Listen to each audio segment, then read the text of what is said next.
All right, ladies and gentlemen, thank you for being here again. And this is going to be what I consider a massive again, and this is going to be event for me because I have an opportunity to really and uh, delve into white supremacy and all of its buttons, all of its levers, all of its pulleys, and all of the elements of white supremacy and what that is, and how it is, and why it is, and why the goalpost changes, what they can and cannot do. I'm very pensive right now because I'm waiting for uh, Brother Asir to show up. Hopefully, he'll be here, and we can really get this ball rolling because he's one of the main players in the Black conscious community with a lot of understanding and a great depths of information that goes from Nesra Gesra to uh, the fact that America doesn't consist of 50 states to America never won the war in 1776. So I'm going to patiently wait and see if our brother will be on. But if not, we're going to continue on to do what I am focused in on tonight about. So um, please be patient. And if he does come, he come. And if he doesn't, then, we'll adjust to the situation and we will add him in as he comes in. All right. So listen, I did a 3-hour podcast before with um, uh, the guy who really spelled out white supremacy and what that is, and all of the buttons and all of that. Right. So in the YouTube section of the comments, I put in that video because I really don't want to go through it again. You can check out the 3-hour video. The first half an hour deals with that. And the idea is still the same, that this monstrosity, this monster, this evil demon that a lot of people consider to be the utmost terrible, the utmost ferocious, the utmost, I don't know what word, the most destructive element on the planet, because it forces everyone to live in a matrix of lies and deceit, where white people, as we call them today, they're not white, literally. They're not Caucasian, they're not Aryan, they're not Anglo-Saxon, they're not European. They come from black people, period. They are descendants of Dravidian albino that made it with normal black people. You have to understand and realize that the only people that ever existed on the planet from the beginning up until 4,000 years ago were black people, as we consider ourselves to be today, or the Moors, or whatever name you want to, go by. But the idea is that once the Dravidian albino made it with the normal black people, they created what we call today as um, white people, octoroons, period. They're not white, they're not Caucasian, they're not Aryan, they're not Anglo-Saxon, they're not European. So the very essence of these people are based in a fallacy, in a dream, what I call delusions of grandeur. Because in all honesty, they don't have a history, not all. Black people, as we know ourselves today,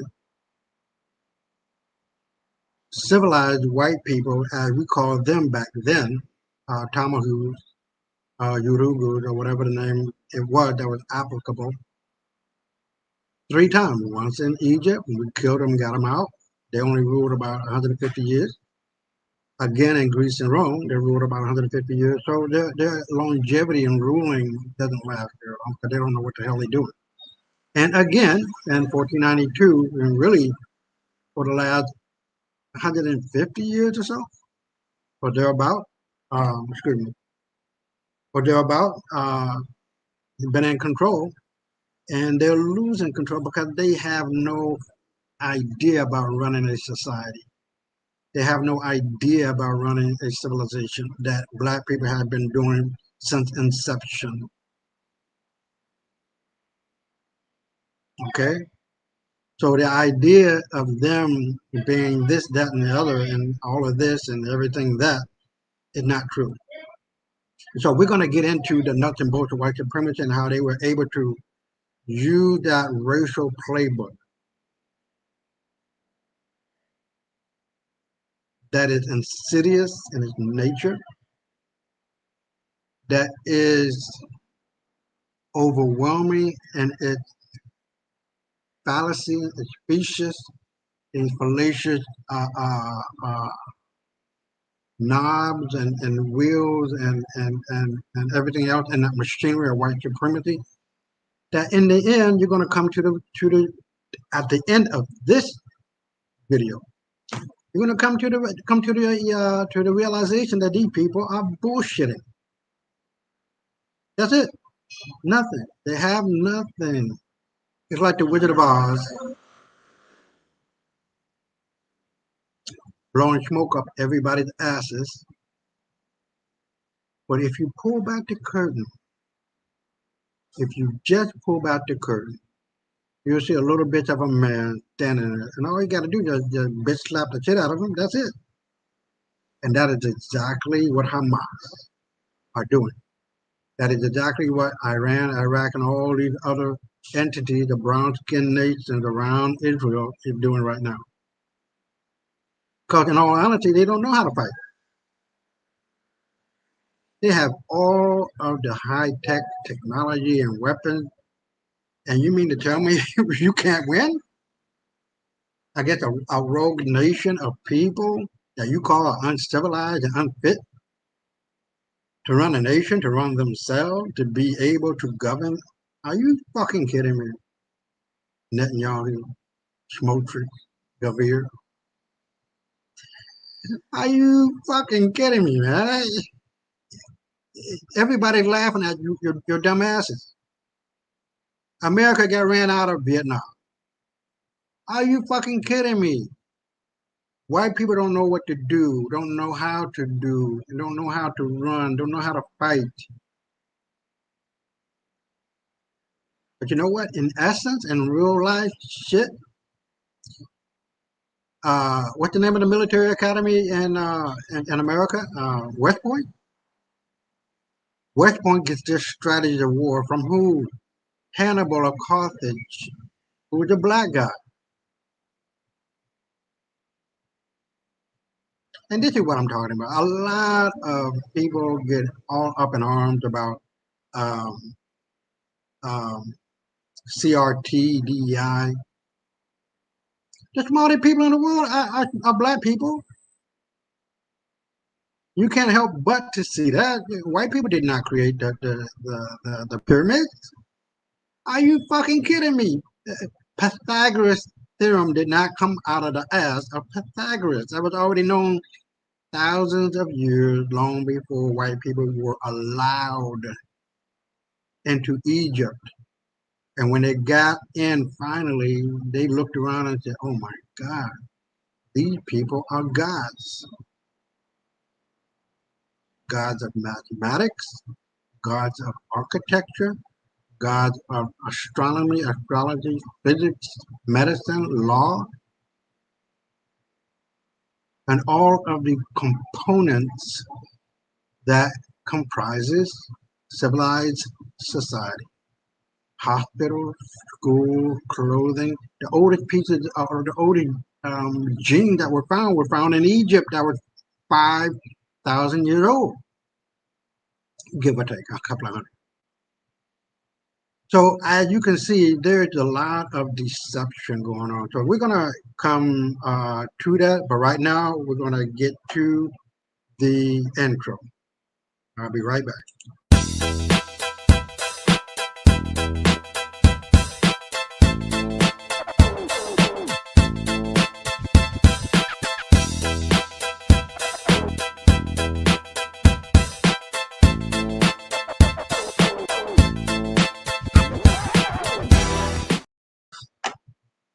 All right, and welcome. If you have not, please subscribe to the channel on YouTube. And also, we are on X. I can see there's a little exclamation point. I don't know if we're on X right now, but you can see all the other episodes that are on X as well as Rumble. So we are on YouTube at WMB of Lies and Deceit. We are on Rumble, the WMB show. And we are on X under my name, Isaiah Israel 15, 1-5. Isaiah, Isaiah, Israel, Israel, 1-5, 15. So, like I was saying, there's a lot of deception in America and around the world with these children of ours. They are literally our children. They come from the black woman, as everyone has and is her child. And the black man is the father of all of humanity, and the black woman is the mother of all of humanity. Black people created every civilization on the planet. There's no yellow man, get that shit out of your fucking mind. There's no white man, there's no black man. I'm not a color. I come from, well, my family comes from the Dominican Republic in Northern Africa and Spain, all the way over to America. I have Indian blood, Taino, as well as the American Indian tribe, the Washita. So not only that, I am a Jew as well. So there's a lot of admixture going on. That's not a racial thing. That is a nationality. So with all of that being said, what is really going on is that white people have lied to themselves. They are delusional. They are living a life of lies and deceit, which is the subtitle of my book. Um, hold on, which is, I'm going to pull that up. You're going to be able to see what that cover looks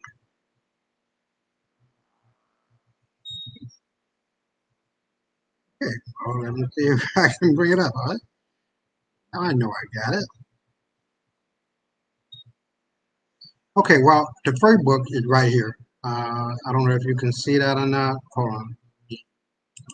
Let me do this correctly. Let me go to share screen, and then we'll get that out of the way and allow. So now I'm going to go over to Amazon. You'll be able to see it on Amazon. Please, if you're going to buy the book, please buy the ebook. It's half the price, and it has very important links in it that you need to click in order to see the evidences and the receipts that I have in my book that really detail why do white people hate black people so much. That's the main focus of book one. And then book two, which is here, The White Man's Burden of Lies and Deceit, Understanding White Supremacy, which is the Kindle version. In the first book, it has almost 1,000 pages. And the second one is about 600 or so. But I would advise that if you're going to buy the book, please buy the ebook because you're getting a heck of a lot better deal than the paperback. And the paperback, you know, you cannot click a link in the paperback. So I would highly advise that you go on and get the ebook of both of those versions, book one and book two. Now, for all of you who are looking at this, I have a lot of tabs that I open. Like I said, the one with Chris Hedges that gets into the detail of what white supremacy is, I really want to focus in on that, but I don't want to give or do the whole 30-minute video because I really don't want to take on that much time. But the idea is still the same. You can go back and look at the other 3-hour video that I did. The first 30 minutes deals with that. And tonight we're going to get into the 67 points that he talked about in that video. But let me make this perfectly clear that the world in which we are living is damned, literally damned by children known as white people of black people who have no uh, problem with killing. And we're going to get into the 67 point because that's one of the points that stands out. There is a patina of stability that white people show of acting well, and that's not it. That's the deception. And then you get into the liberal left and the conservative right. That is to divide and conquer people's mind. Well, there's some white people that are good, and there's some black people that are bad. There's some the white people that are bad, and black people that are good. If you watch the show uh, with Chris Hedges, he'll tell you that is not the intent. The intent is to lull you into Lull, lull you into sleep or to sleep and make you feel good, to mollify you, to calm you, to placate you. It makes you feel as if, well, not all white people are bad. There are just some who are good and they really are fighting for us. No, that's not true either. The leftists and the rightist or the conservative whites are all in it together. Period. And we're going to see that tonight. You're going to come to that conclusion tonight, and it's going to be damning tonight. Right? So let me see here. I want to make sure I do this in order. You can see, oh, well, the agenda is obviously to emasculate men. And this is the first video. I'm pretty sure you can probably see it. Yeah, you can probably see it because I still got it on the share screen. So what we're going to do, we're going to go right into the video. It's a minute long. And we're going to let it play out.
Yeah, if you don't understand that, then I can't help you. So we're gonna let me get rid of that. So, like I was saying, if you can't see what's going on around you, where the LGBTQ community are allowing, or the school are allowing children to be emasculated, to be feminized, little boys, white and black, but black in particular, to act feminine, to be gay. Where they have gay transvestite or transsexuals or whatever the hell. I don't understand that shit. But they come to the school and they read to the students. I mean, what is going on? How is that been? How is that happening? I didn't have that, and when I was in the first, second, third, eighth grade, 12th grade, hell, I was in love with my teachers. You know what I mean? I remember when I was in the third grade or something like second or third grade, right? I was so much enamored by this teacher, this female teacher. that I took my mother's diamond ring and I proposed to her and I gave it to her.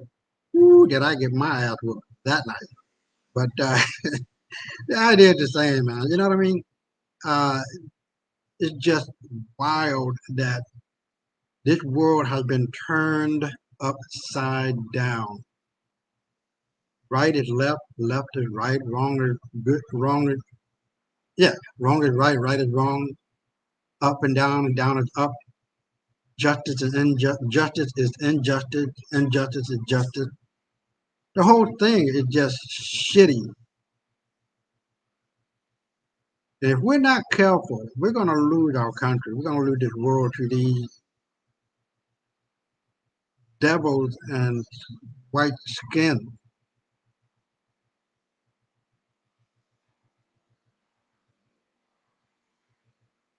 They're knee deep to a gopher's ass and pedophilia. That is in the top government officials, church. You know about the church and the Catholic priest. I don't have to go into this in detail. You know about Hollywood and the whole thing about that the couch, the sleeping couch, or something like that. You know the whole deal about P Diddy and emasculating people who want to become rappers and singers and so on and so forth. No Diddy. So you can't say it doesn't. It's not happening. It isn't happening. You were trying to avoid it. It's there. The royal family is knee deep to go for its ass in it with Epstein's Island.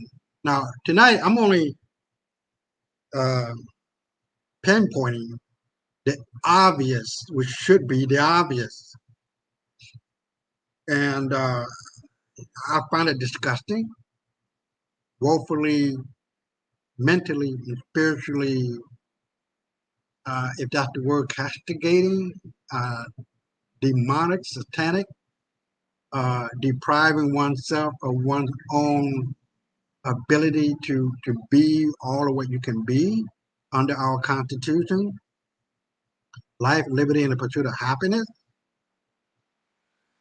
So, with all of that being said, they're damning evidence of this going on, and you can't help but to see it, you guys. I mean, if you can't see it, then I don't know.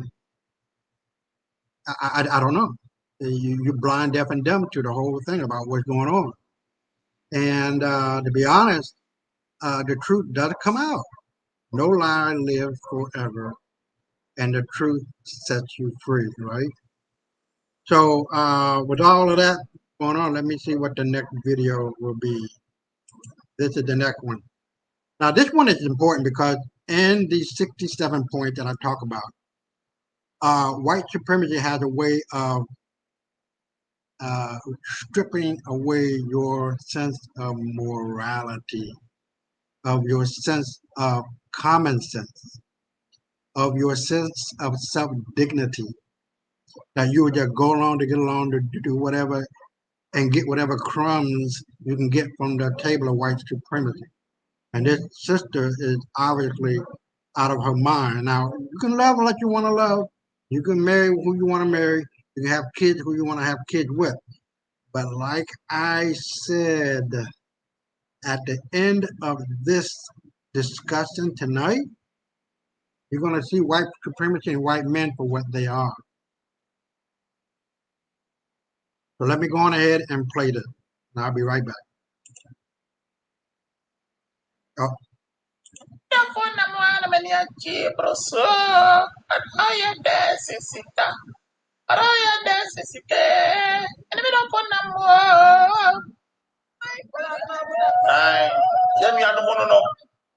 Your brothers, they will go to do it. You remove say, I promise it. Will you marry me? I shall branch you. I have branch it in Gramusha. Just say, why is it dancer? Hey, hey, Africa. Maybe before, share. Oh.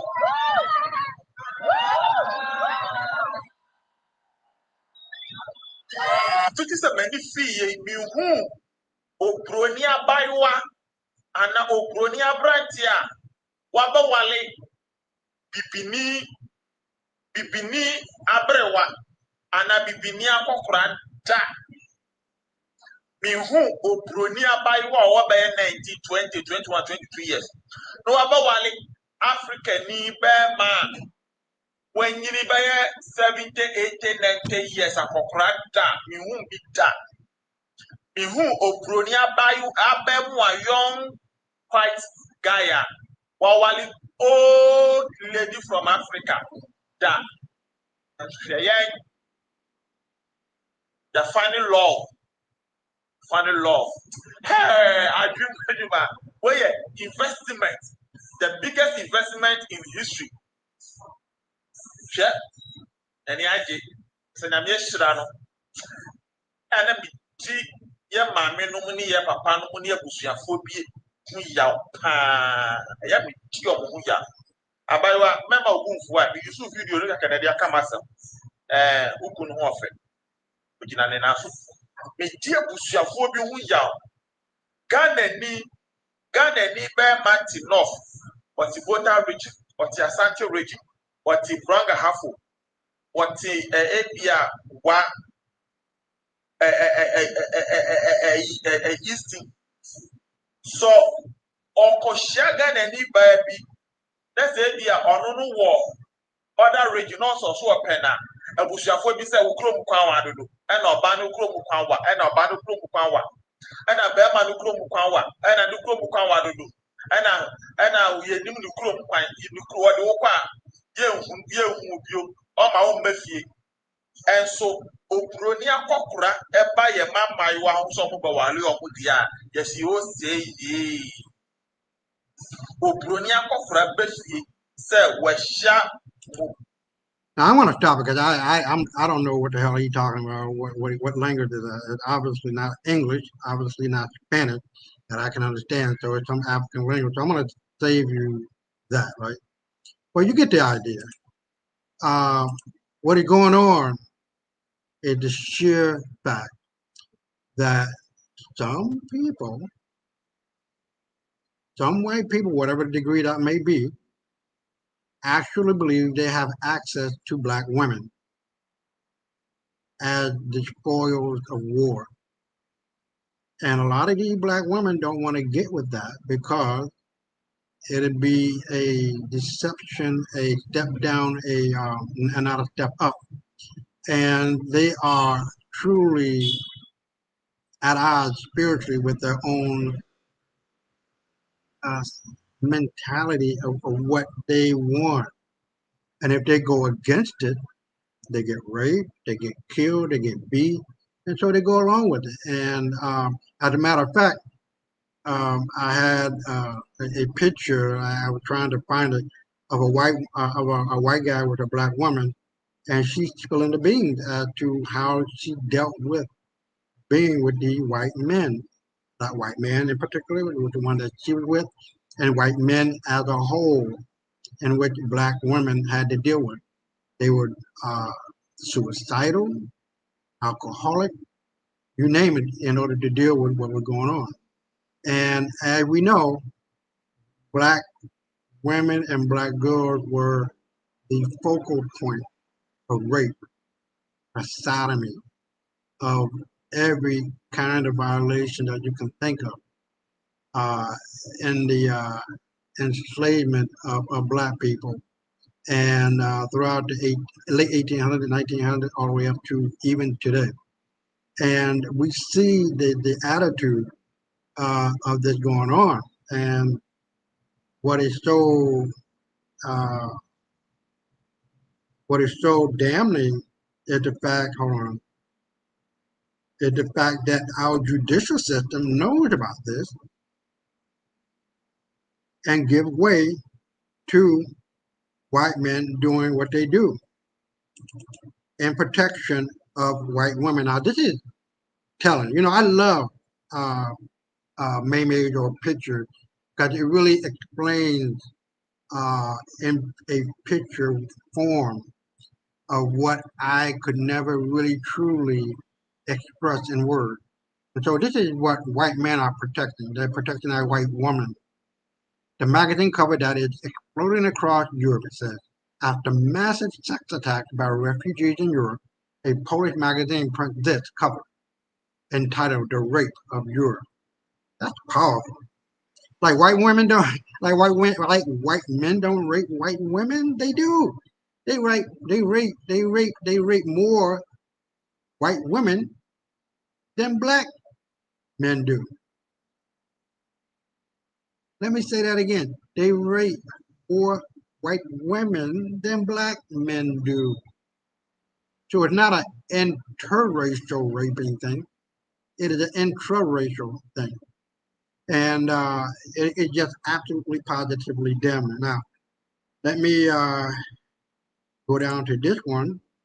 And you can see here is a white guy, a white man in the ocean. And as we all know, we know that the white man had gone all around the world spreading civilization. No, spreading the 4 Ds: death, destruction, disease, and despair. Period.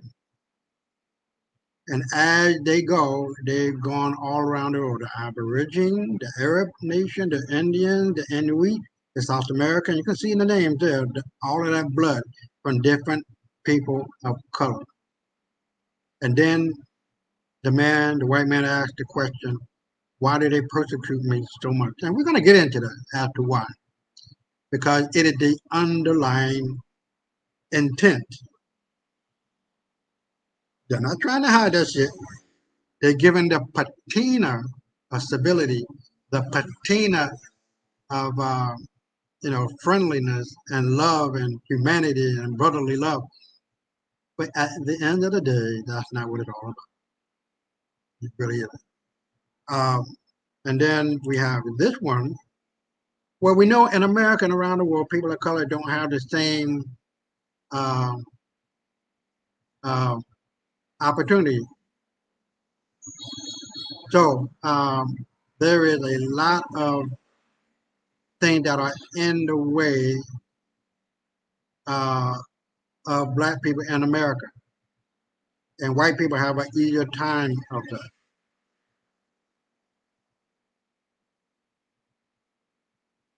Now here we have, you can't really see it, but I'm going to explain it to you. We have 2 lines going into a movie theater. The long line where everybody lined up in it, it said a reassuring lie. That's the name of the picture. Because people don't like to be disturbed. They like living the life that they are used to. And the other movie theater that says an inconvenient truth is very, very, very uncomfortable for a lot of people to really accept. And that's what we're going to get into, the inconvenient, very uncomfortable truth, because we are really at the juncture, the fork in the road. Either we're going to continue to do what we do, or we're going to continue to live a lie and living in this matrix without breaking out of it. And this is another one, which what we talk about, white privilege. I don't know if you guys remember Brock Turner. He raped a woman in the alley, and he got off because he had um, a very wealthy family, a lot of connection. He never went to jail for that rape. Then you have statutory rape for Deborah LaFave. And you have the fate of Vincent Winslow. Sold 2 bags of weed to an officer. And take a wild guess who got 6 months sentence, who got a Playboy deal, and who got life.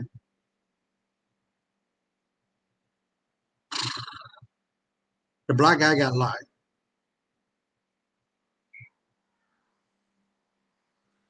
Deborah got the Playboy deal.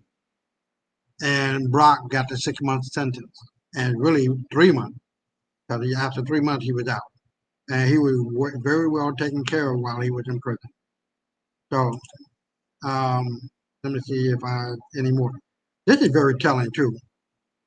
This is white supremacy going against the truth.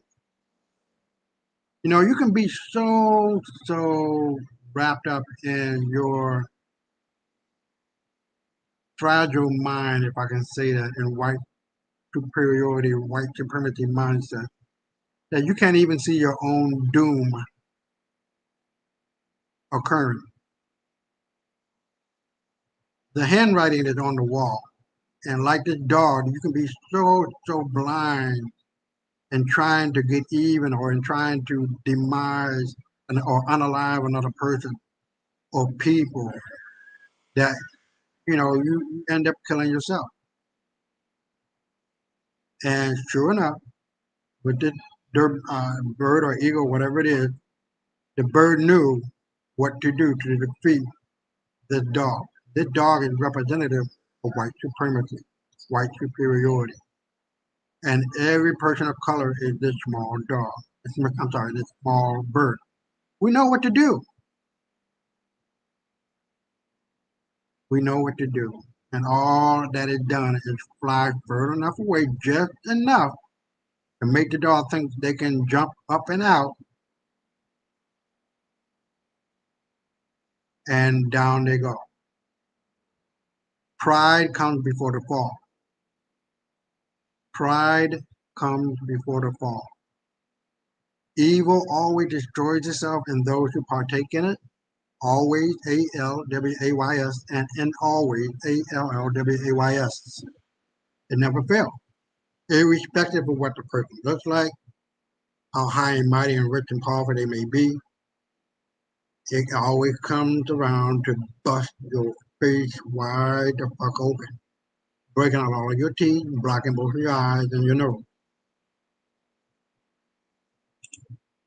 So before I go on, I want to make sure I go through these and to really um, get into the nuts and bolts of what this show is all about, and we'll continue on. Now, a lot of people think that only black people were slaves in America. That's not true.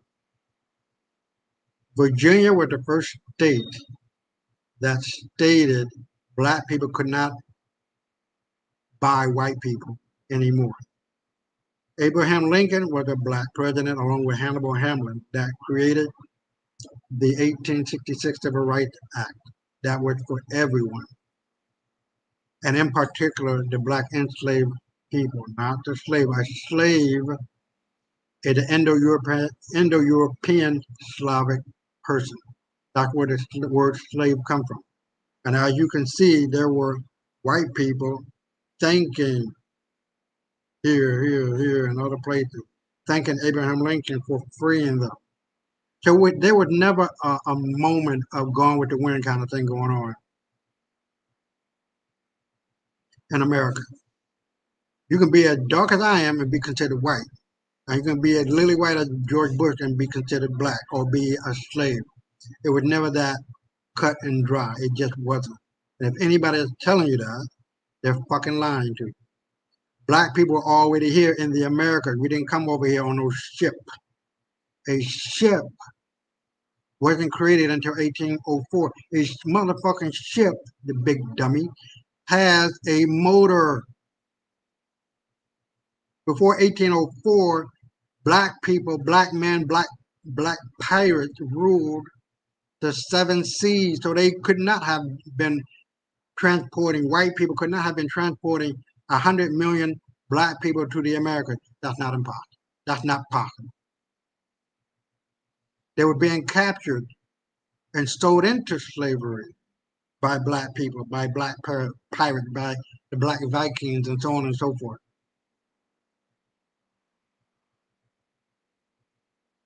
Well, we're going to get into that, not today, but that's not our focus. But we're going to get into all of that when I do my book, The White Man's Burden 1. That's going to be one day, and the next day or the next time it'll be book 2, Understanding White Supremacy and what that is. So be on the lookout for that, and it's going to get lit. So let's move on. Now here,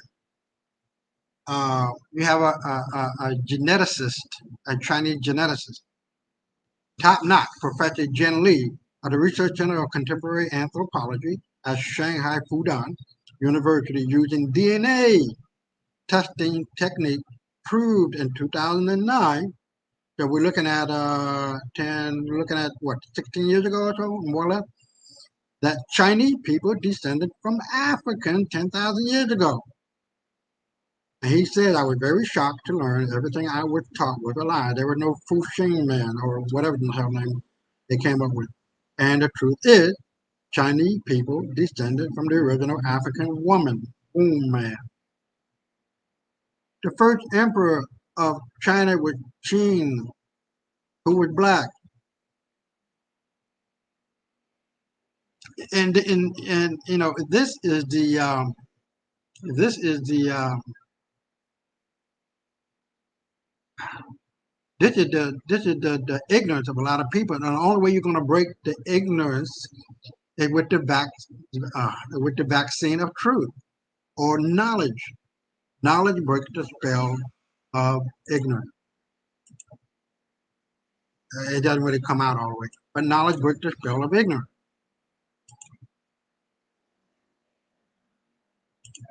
And here I love this. It always looks better in black. Superman and his woman. I forget the name of her. You know what I mean. Superman actually was a black man. If you look up Superman and his origins, you will find that the creator started out with him being black, and later he became white. Real talk. All right. So let me continue because we have quite a few, and we're 42 minutes into this live stream. So I really want to make sure that that you guys are getting what needs to be gotten. Okay. Um, so here you have another video of a white pastor beating the hell out of the congregants, the black congregants. So let me go on ahead and play that. I'll be right back.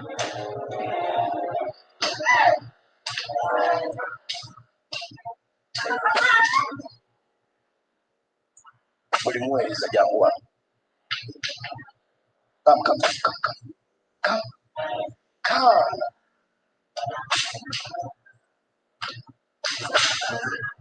Ono si mugo. Wewe. Njagala omugo gwange.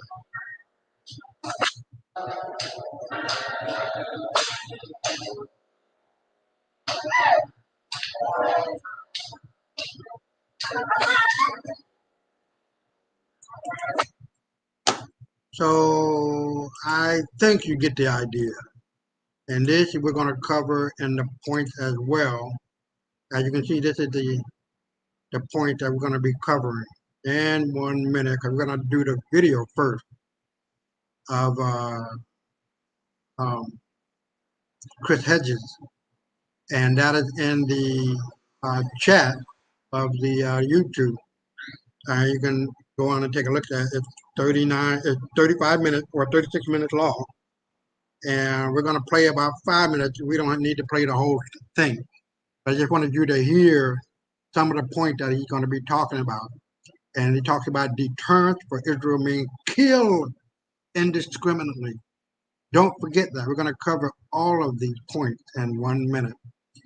So the video that I had just shown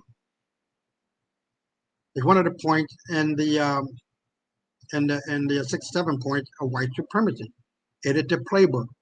You know, you can be so brainwashed, like a lot of black people are, and people of color are, even white people are, in regard to Jesus and what you need to do, what you need to be accepted, what you need to do, what you need, how you need to be accepted in order to get into heaven and all of this. Look, our ancestors, the Egyptian going back to Ma'at, did not play. They said that you are God. Not God God does not exist outside of you. Every so-called religion, whether it's Judaism, Christianity, Islam, Buddhism, Taoism, these are not religions. You're looking at it from a white perspective, and this is how and why you know these people don't know what the hell they're talking about. Don't know what the hell they're doing. It is not a religion. It is a way of life that helps you find the way of life for you. Period. What is inside of you is outside of you. What is outside of you is inside of you. Your vertebrae is the Jacob ladder. The temple of God is right here. What they call the pineal gland. I'm sorry. And the whole nine is all about the body. Being the Jew that I am, I don't speak Hebrew perfectly, but I speak it well enough to do the Aliyah when I'm going up to read the Torah. But even Yahweh's name, Yod He Wah He, is similar to and exactly the same as our DNA. You have four molecules of the DNA: adenine, guanine, thymine, cytosine. You can manipulate the words. Now, I don't know how to do it. I don't know how our ancestors did it or whatever the case may be. But everything here at the temple, right here, here at the promised land, right here between your ears, the more you water it with knowledge, wisdom, and understanding, and applying the seven principles of living, the seven, oh my God, what is it? The seven virtues: integrity, frugality, resoluteness, kindness, and so on and so forth. You can look that up. The seven virtues. It's also about the seven, avoiding the seven deadly sins that can literally kill you and take your way and out of here, just like it's doing with P. Diddy. Greed, gluttony, sloth, envy, pride, wrath, and lust are very dangerous. One or a combination of those can literally kill you physically, put you into the tomb, into the graveyard, or it can damage your reputation. You could spend 30 years building up a hell of a reputation, Oprah, or whomever else, and damage it with the accusations that are being made against her. But one thing I do know, she was involved with the John of God. Now I don't know if she was involved in what he was doing, but that stain will never go away with the John of God. That guy was deep into pedophilia, sex trafficking, and so on and so forth. But again, we need to be aware consciously as to what is going on around us within our families and pass that wisdom and knowledge and understanding down to our children so they can avoid the bullshit. They're going to have problems. They are going to have problems, but that doesn't mean they have to accept big problems. And if they know how to avoid problems, that's less of a problem that they will have. They will have little problems that they can overcome, and that's the blessing that you want to do. You don't want to curse your children. You want to bless them with knowledge, wisdom, and understanding. So let's go on to Chris Hedges. As you can see, it says Palestine Talk. Chris Hedges on the moral corruption of Israel and the savagery of violence. So let's go on and let's do that, and I'll be right back in about 5 or 6 minutes. Thank you so much, Chris, for sitting with me this much anticipated philosophical discussion. I'm hoping we can explore a few things today regarding the situation of Gaza and Palestine more broadly. And one would be to try as much as possible to make philosophical sense of what's happening in Gaza, of course, Palestine more broadly, and what the moral evil committed by Israel specifically reveals about saying collectively what we might be able to do about that in a way that's principled and just. So I thought I'd first start off by asking you, what is the kind of language you believe that's philosophically appropriate and makes sense of the evil that we're seeing right now? Gaza? Everything Israel does is defined by the fact that it is a settler colonial state. And while the specifics may be different from other settler colonial states, the broad outlines are the same. So you can look at the British in India, the British in Kenya, French in Algeria. The trajectory is very similar.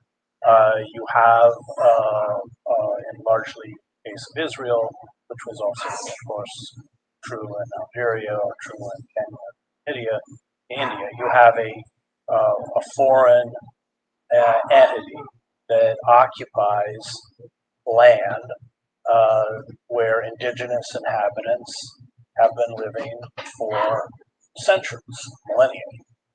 And in order to justify that from the very inception, you have to lie. You create a narrative of justification that is completely specious and untrue. And that's, of course, exactly what happened in Israel. They claimed, or attempted to claim, as Joan Peters and others, that there was no Palestinian identity, that the land was largely vacant. This, of course, was incorrect.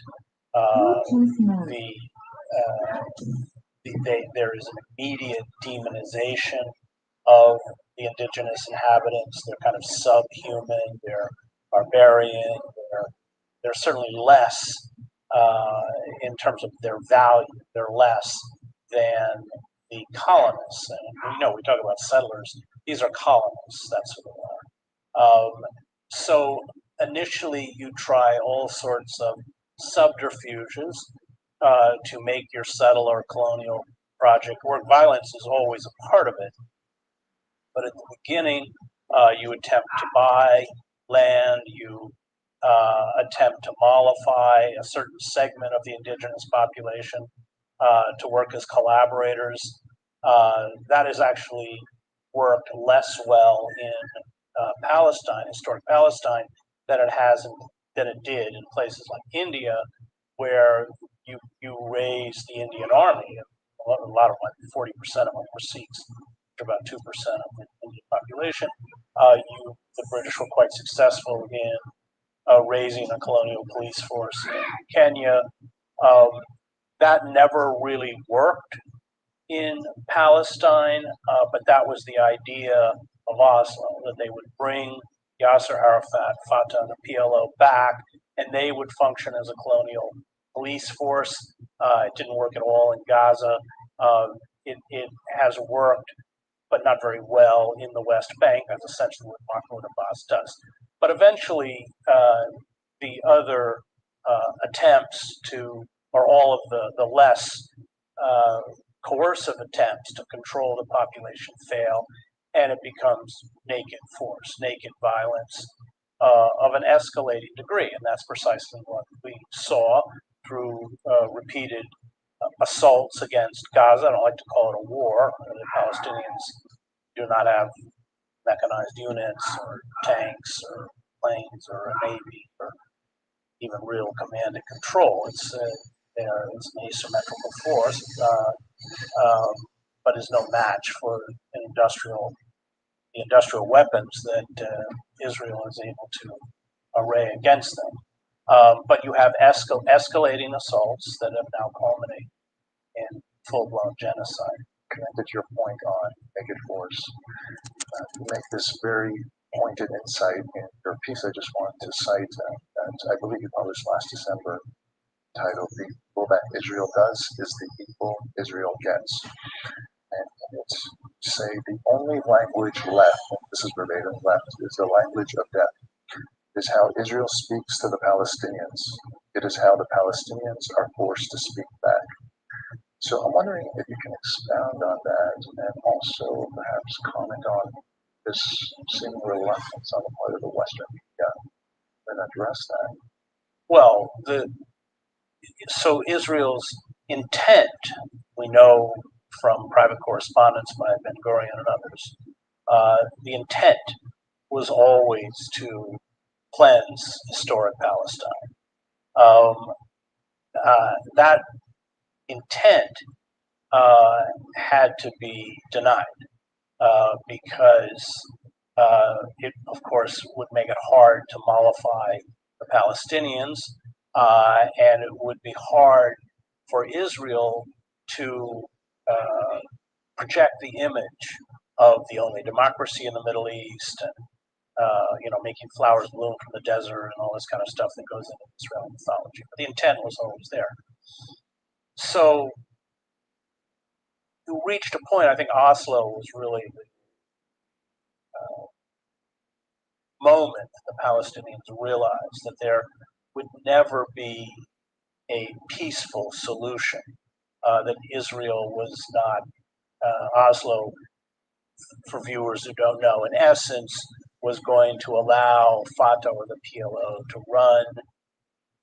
Arafat came back from Tunis from exile, would allow them to run or administer Gaza and the West Bank, but not the borders. Israel controlled all of the borders. And finally, Arafat wasn't willing to be a Quisling. I think there's pretty good, I mean, most of us have covered murder by the Israelis, probably poison. The Israelis have a long history, by the way, of assassinating not just leaders in Gaza. I knew one of the founders of Hamas, Aziz Rantisi, and he was around, was assassinated by Israelis, Abu Jihad, Tunis, etc. So that would not be out of character in any way. But after that, I think it was clear to the Palestinians that Israel had no intention, especially with the expansion of the settlements by the colonists in the West Bank, no intention of honestly attempting to create a two-state solution. Now, I'm going to stop it there and really get into the nuts and bolts of what white supremacy really is. You heard quite a bit of what it is, why it is, how it is, and how it's being used to manipulate people's feelings and emotions, getting them to go along to get along, getting them to get whatever they can get from the table of white supremacy, the crumbs, and be satisfied with that. As long as they're getting what they're getting and be comfortable, they can be comfortable and live. But as a whole, as a people, as black people, as brown-skinned people across the globe, you'll never get it until you do away with these people. Politically, economically, spiritually, and if necessary, as it is in Palestine, physically. So let me go and get away with that, do away with that, I'm sorry, to close that window. So what we're going to do now, we're going to start with the understanding the game of white supremacy playbook.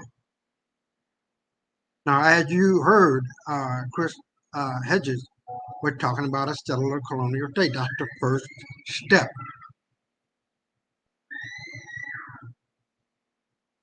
That's the first step. Talking about where you want this settler state to go and where you want it to be. America, where you want it to be. The Middle East, where you want it to be. Angola, where you want it to be. South America, where you want it to be. India. It doesn't matter where it went. The overall patina is always stability, always a sense of humanity, always a sense of being a part of the brotherhood of man, when in essence, it's all about killing. In essence, it's all about taking what can be took and denying everybody else's rights. In essence, it's all about dehumanizing, denigrating a people, making them less than what the settlers, colonists were. And so you have the colonists here. You have the colonists here, and you have the indigenous population down here. They're up here, but due to the constant degrading, denigration, dehumanization that was going on by the so-called upper class white people, how they set it up, they made themselves up to be here, and everybody else down here. It was a game that was being played. And that's what white supremacy is. It's a very dangerous game. It's a very lethal game where tens of millions, hundreds of millions of people die. But you know what? In the end, they lose. You reap what you sow. And as I stated before, and this, let me pull this one up again. This is so much into it that the white man actually believes that he's not guilty of anything. He didn't do anything wrong. But you know what? This is the key. This is the key. Hold on, let me see if I can bring it up. This is part of the sociopathic nature of these people. Now I brought this up. Let me do. Can you guys see that? This is on my WhatsApp. Um, hold on. It's under one of these. Let me see. Hold on. Okay. So I'm gonna do an ad lib kind of thing. I thought I had it here. Let me. Uh, is it? But anyway, let me see if I can pull this up. I'm gonna go to another tab and look up psychopath. Psychopath. I'm gonna take a look at this and see what psychopath is.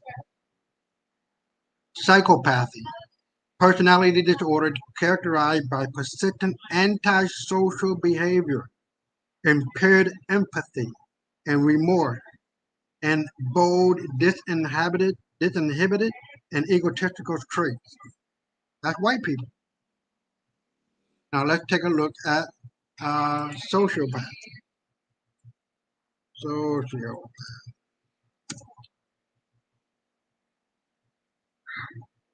Let's see.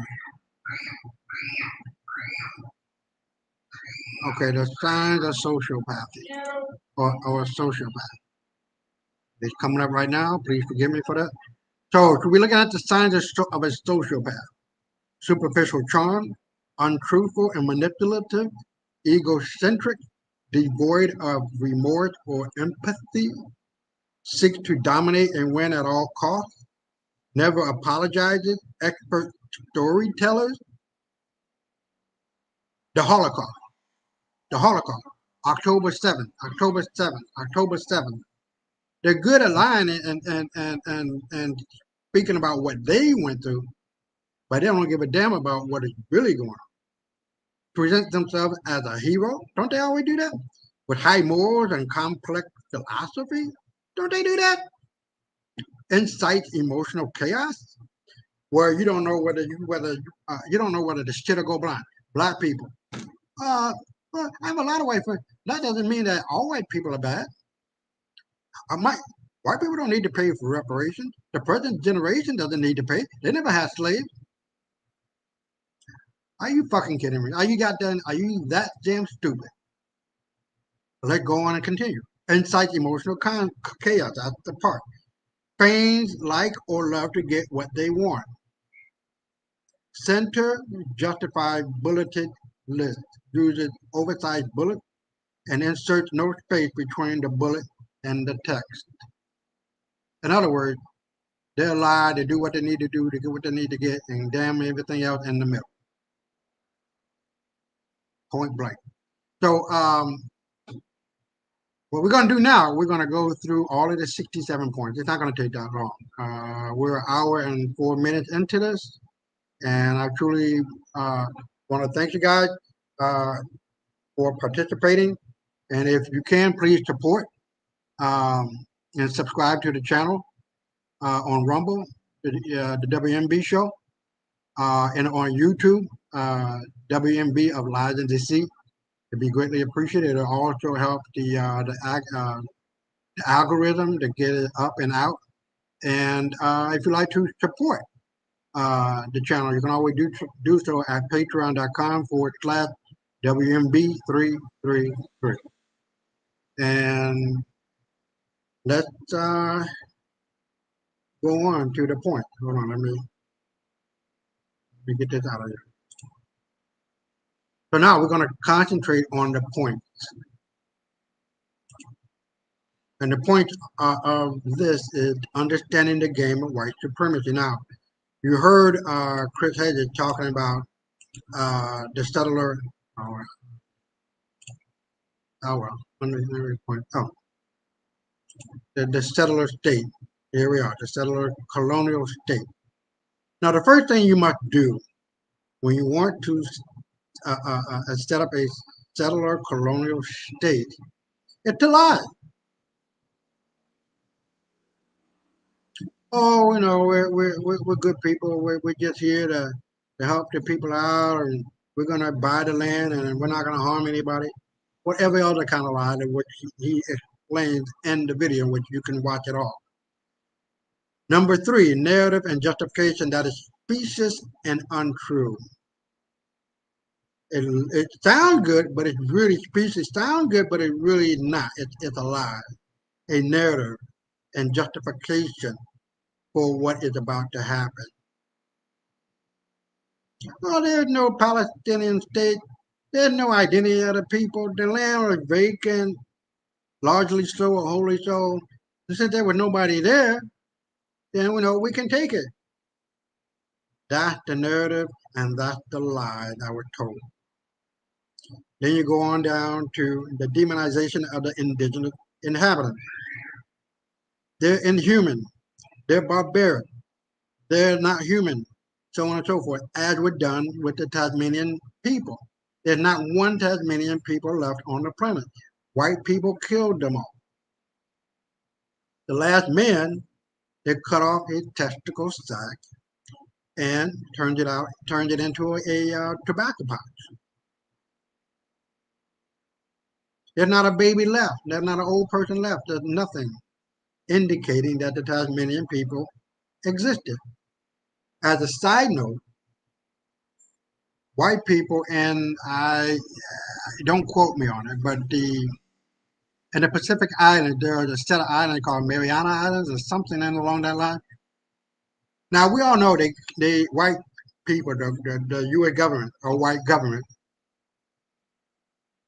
bombed with the nuclear bomb 2 times, Hiroshima and Nagasaki, Japan. Now, in that area where black people live amongst those islands in the Pacific, do you know how many times they bombed that area to the point where the people could not live there anymore? They could not fish where their diet basically come from. They were forced out and into America, into the Hawaiian island. White people nuclear bombed that whole area 63 times. Why was it necessary to bomb 63 times? Why? For what? It was because I'm white and I say so, and I can do what the fuck I want to do, and nobody ain't gonna say shit. Bottom line.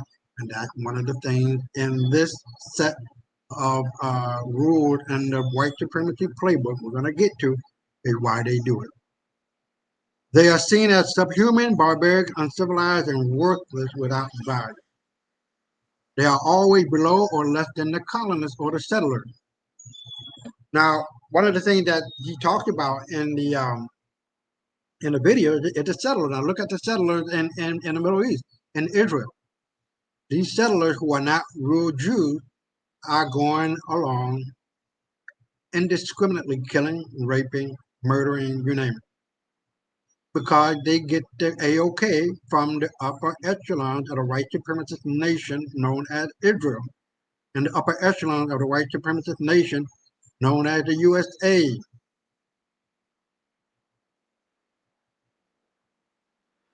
You are always the indigenous population, the people of color, whatever they want to describe them as, they're always seen as below or less than the settler or the colonists.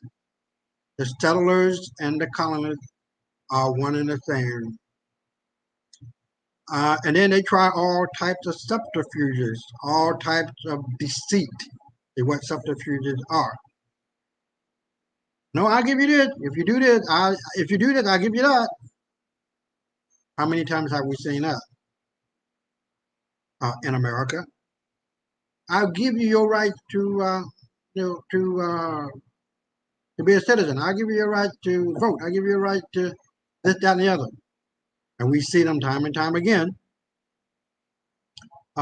breaking out with different schemes that you needed to complete in order to vote. But in reality, we've always had the right to vote and citizenship. So what the fuck are you talking about? That was a lie. The 1966 Civil Rights Act, whatever the fuck or whenever the fuck it was, that's not it. That's the watered down version of the 1866 one. The 1866 one is like a goddamn shotgun in the face of white supremacy. We don't need no motherfucking else. The one in the 1960s was the Indian Civil Rights Act. I will continue. Number 10, violence is always a part of it. In the beginning, you are friendly and you try to buy the land. Number 11. Number 12, you mollify the indigenous sector to work as collaborators. Mollify means to calm, to placate, to go along, to have people to go along to say, well, if we go along to do this, Candace Owens, the greater part can do that. I'm getting mine. Get yours. I got mine. Get yours. Whatever the case may be. Martin Luther King. Whatever the case may be. Whomever else. The Black Caucus. Because there's an underhandedness within the Black Caucus. I can't. It's a bourgeois. LeBron has it on his chest as a tattoo. I don't remember the exact name of it. But these people who are so-called black leaders, they're not leading for us. They're not. They're collaborators within the scope and scheme of white supremacy playbook. They are collaborators. They calm the general population down. It's exactly what the Big Six was all about in the 1960s when black people were beating the shit out of white folk in Mississippi, Alabama, Georgia, Texas, you name it. White folk got scared. They went along to go along to calm people down. Martin Luther King wasn't a leader at all. He was just an idiot. Cooning at his best. And it cost him his life. Even at the end of his life, he said it was a mistake because we integrated into a burning house. And he finally came to the realization that white people have no morals and no conscience. But at that point, it was too late. Mandela, too late. Lumumba died for his people. So you get what I'm saying. And it's like the best example of what Chris Hedges was saying in the video is the Oslo Accord. And if you watch that video, he'll go into detail about that. But I don't really have time to do that right now.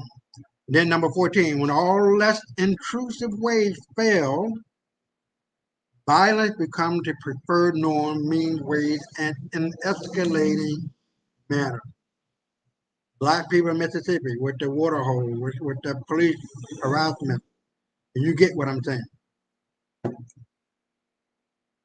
Number 15, this leads to full-blown genocide and ethnic cleansing. We see that with Sitting Bull and others of that ilk in the West and with the indigenous Indians. Now you got to remember the indigenous Indians in America were black people. They weren't the Indians that we see today. Those are Mongoloid people. Number 16, naked force or violence. The language of death speaks to the conquered population, which forces the victim to speak the same language. At some point, the people who are being stomped on are going to want to fight. Of course, that's what the book was all about. Negroes with guns, or We Shoot Back. Great book. I would highly recommend that you guys read that. Number 18, the primary intent is always, always, always to kill or cleanse historically the conquered people, wipe them out, just like they did with with um, with the Tasmanian people.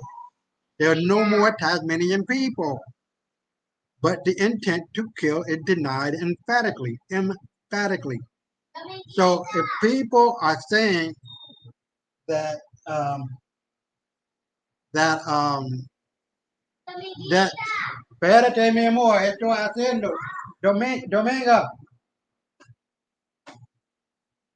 So if the people, excuse me, I gotta break out and speak Spanish a little bit. We have a visitor. Domingo, espérate mi amor, espérate.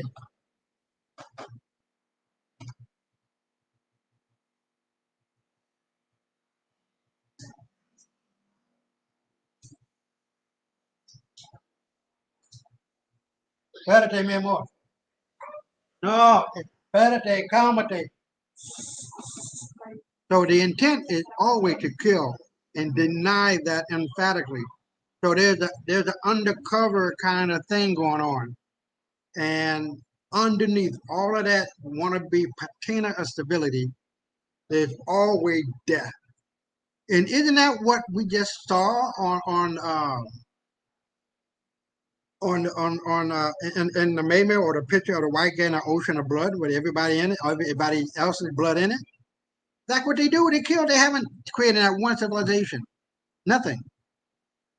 They brought to the tables of humanity the four things: death, disease, death, destruction, disease, and despair. That's it. Number 20, without denial of the intent to kill, it would be next to impossible to modify the conquered people to a very difficult in terms of projecting an image for the colonist side, a more just way of life or government of democracy. So if they came out and just said, no, we just gonna kill you. Fuck it. Kill you, get you out of here. There's no democracy, there's no way that you can uh, uh, uh, um, denounce that to make it less than what it is. We just gonna kill you. So under the cover of democracy, they do that. Okay? They don't give a fuck about your rights, in other words. All they want is to kill, kill, and kill. And so at the end of this, I'm going to explain to you, just like, you know, you have a lot of dots on a piece of paper, and without the number, but if you got the number, you can connect the dot according to the number 1, 2, 3, 4, 10, 20, 30, 40. And after you connected all of the dots, you can see the picture. So after I get through with all of this, I'm going to tell you what that picture is. Number 21. But the intent to kill is always there, and always ALWAYS, and always ALLWAYS. Number 22, they give a little bit of control to the conquered masses, but the bulk and important part of the colony control, example, Israel control all of the borders, as Chris says we're talking about, but the Palestinians control certain enclaves like Gaza and the West Bank, but are soon overrun by the settlers to move them out and build settler homes, and building further demoralizing the conquered population of a hope and of a two-state solution. There will never ever be a two-state solution. That's the fish at the end of the pole. The two-state solution. Two-state solution. Peace, peace, peace. But they don't give a fuck about peace, you guys. They don't. They don't. In America, the land was being taken. You're giving this hope. You're giving that hope. You're giving this opportunity. Giving that opportunity. But at the end, what did they do? They wiped out them. All of the native population. Number 23, the colonists will kill all dissenting parties, Lumumba, Malcolm X, King, etc., or place them in jail, Mandela, until they are broken. There is no two-state solution. Whatever they're trying to tell you and fool you with, and try to trick you into believing that they're going to give you that like a fish on a hook, but you never, and you're just like 2 feet away from it all the time. No, not, you're like 10 feet away, and they just stringing you along. That's what that is, the two-state solution. No joda con esto, vete con esto, ahí mismo. Calle la boca y no haga nada. Siéntate en comer. Sorry about that. I got to break out into Spanish every now and then. No joda con esto haciendo algo. ¿Qué hace? Number 25, the use of lobbying groups to influence political dissension when the real goal is to eradicate the population and never give them any leeway or land to live on. Exactly. The example, two-state solution. Black people, they kept taking the land from you. Central Park used to be a black area. They turned it into Central Park. Do I need to keep going here? All of the black Wall Street, burned them down in the 1980s. They did that in Philadelphia, where in the first time in America, no, that's not, that would be like the third or fourth time in America, America bombed itself and its own citizens.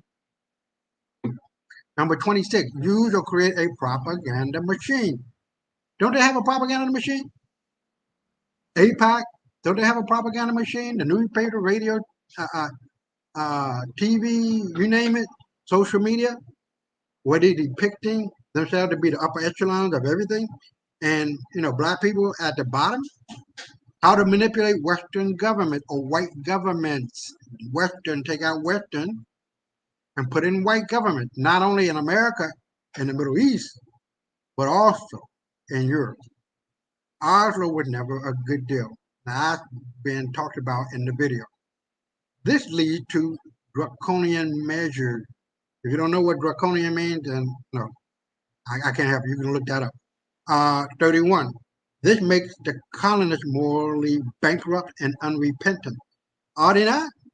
Pride comes before the fall. They don't give a damn about what's going on or whether or not they get anything coming back to them. The chicken comes home to roost, you know what I mean? 32. Dehumanize, build a vicious militarized and police force of occupation. Cause all dissenting comments, especially internal discord and dissent among your own. Don't they have a police state in America against people of color? Don't they have the military where the military will come out, or at least they used to come out and play a part in taking over black people's land, as they did in Black Wall Street? Number 33. On a daily basis, you guys, instill fear and contempt and terror in the population. Results in measured deterrence. All of that results in measured deterrence. People are not going to fight back hardly. This results in a massive use of force, firepower to kill indiscriminately. Number 36, this level of violence in the society produces a metastasized cancer of a social norm of violence against the conquered people that become commonplace and is reproduced in the settler's mind to form groups that exemplify this mindset, like the KKK, like the military, like the security forces, like the secret police, until the primary colonists run it and control it, to the upper echelon of that supremacist system benefit and control it and run it. Number 37, liberal. Now this is the one I really want you guys to pay attention. Liberal versus conservative. Good white folk versus bad white. Social wealth. With all of what is going on in the Middle East and America and wherever these playbook, the white supremacy playbooks are being played, there is social wealth that is produced. Whether that is economically, whether that is politically, with law policies and regulations that benefit the greater part of that white liberal, white conservative system that people are taking a part of it, are not experiencing the same subtle, if not outright, discrimination that black people feel, that people of color feel, and the settler colonists in the Middle East or wherever the case may be. The liberal, free whites and the conservative, right-wing, bad white folks, they all part of the same damn bird. Don't ever get that mixed up. There are no good liberal white people, period. They only go along to get along just as long as they keep getting what they're getting. And the minute you start talking about reparation, well, hold on, not really. I kind of go along with that, but not really. I didn't have any slaves, so why should I be taking money out of my pocket and giving you? I mean, you nigga. I mean, you black people money. Isn't that what they say? Now, do you understand what I'm saying to you? That the liberal left, good white folks, and the hardcore conservative right don't give a fuck about you. They're in it to win it and get all of what they can and give you the crumbs off the table. They give you the crumbs off the table. Black Caucus, they give you the crumbs off the table. Jesse Jackson, all these so-called black power empowerment people. You guys are full of it. And this filters on down to where white supremacy took place, Angola, and with the Portuguese. We're going to talk about that. There's a great video that details the 200-year, 300-year rule of the Portuguese over Angola, how Angola came back after the occupation ended and began to rule over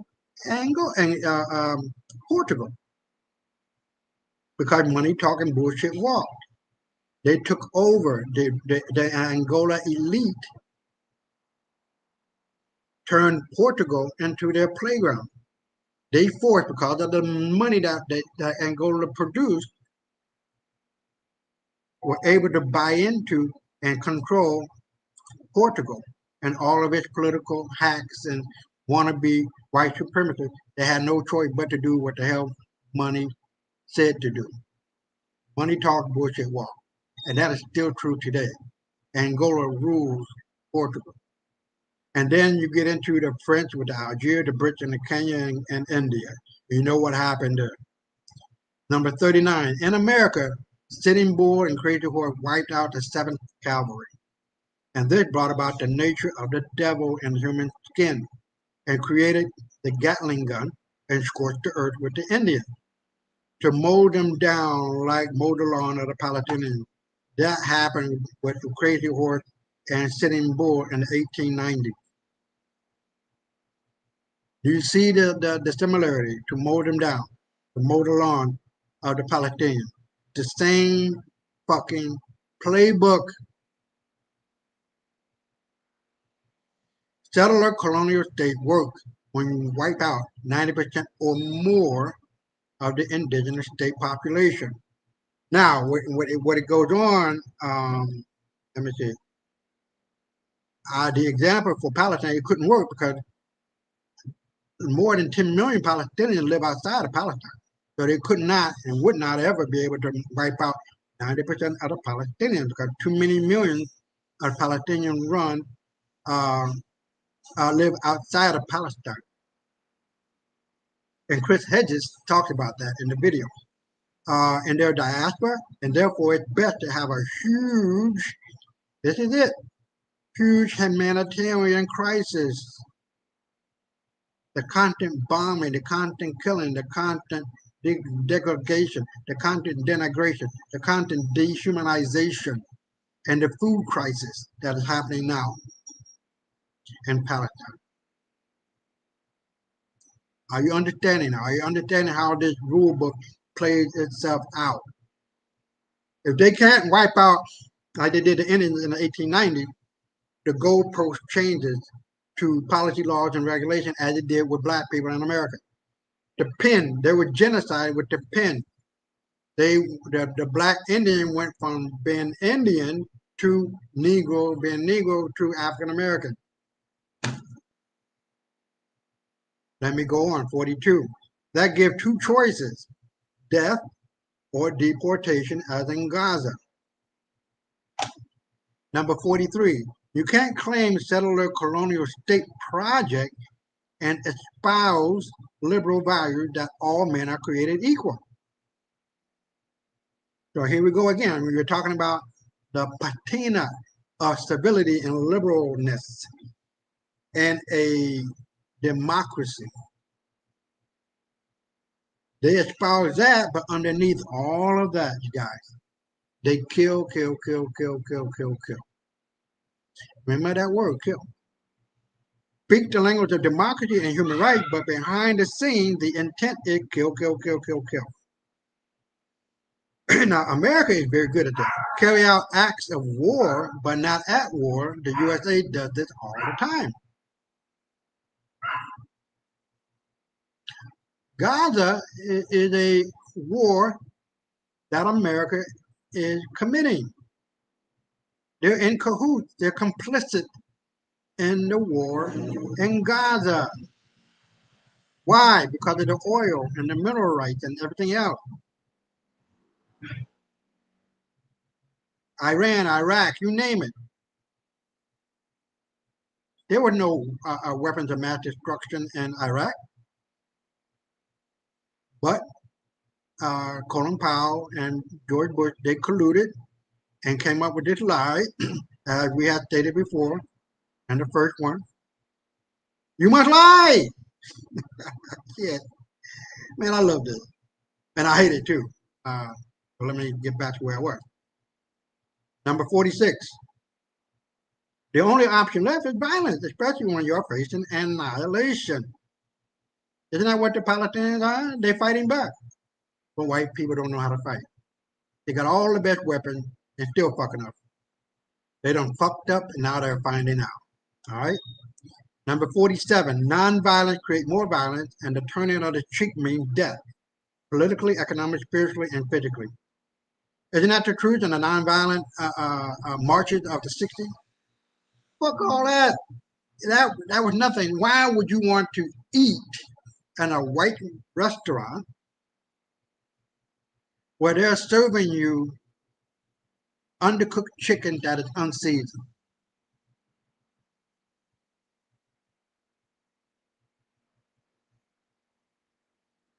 Why would you fight your way into a swimming pool where they don't fucking want you? Or trying to drink out of a fucking, you know what I mean? You know what I mean. You're wasting fucking time, nigga. Collaborating. That's what the Big Six was all about. Getting us to go along, to get along, and turn the other cheek. Fuck all that. We shot back. We killed. That's something that they're not going to talk about. They want you to get that into your mind that all we did was peaceful protesting. Hell, didn't the colonists in America fight the British and killed for the freedom, motherfucker?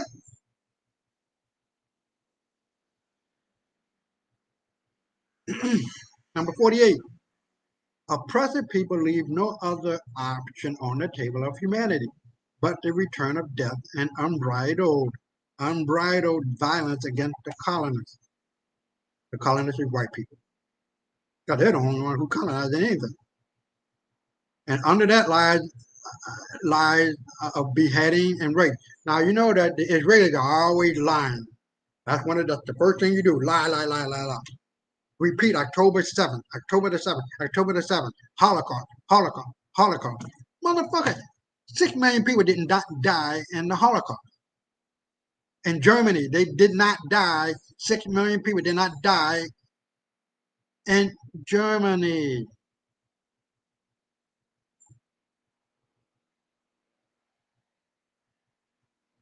That's 33 people per second, 2,700 people per day. Every day that you're counting. Who the fuck was counting? 33 people per second. Who the fuck was counting? And October 7th, the lie in the Middle East, that was a lie. The majority of the people who got killed were done in by Israeli military.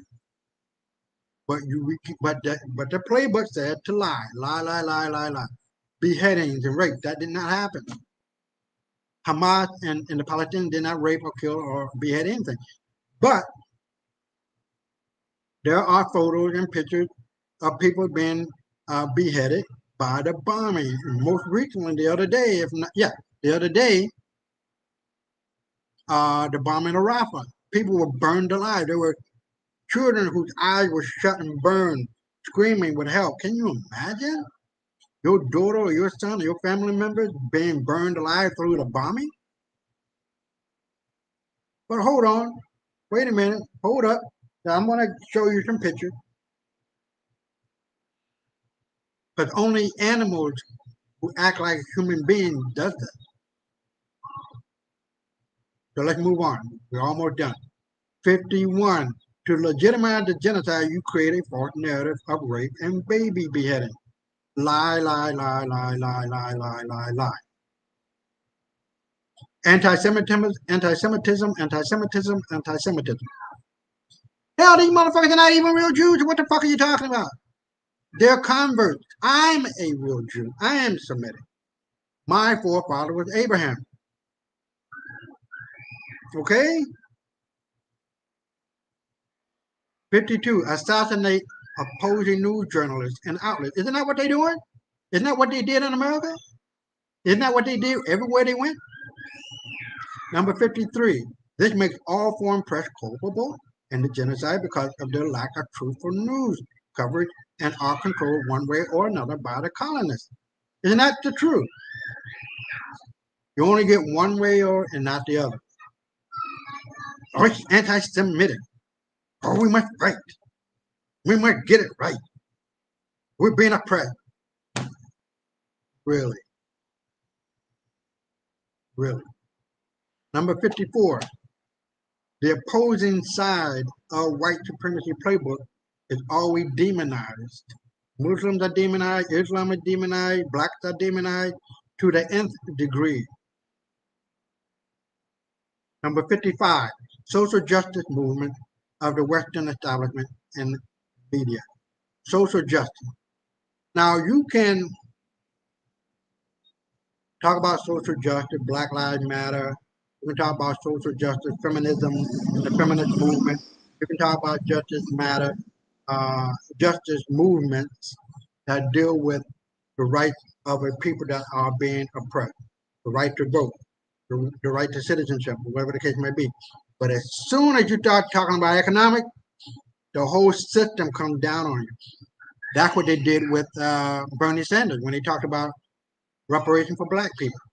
The whole white system of supremacy playbook don't play that. when you start talking about economic, they come down on you hard. Social justice, okay, we'll take it to a point, but after that, there's nothing. Number 56, we're almost done. It failed to investigate the root cause and therefore doesn't investigate the corporate state entities involved in the coup d'etat. There are corporate entities in this. Hate is a multi-billion-dollar industry.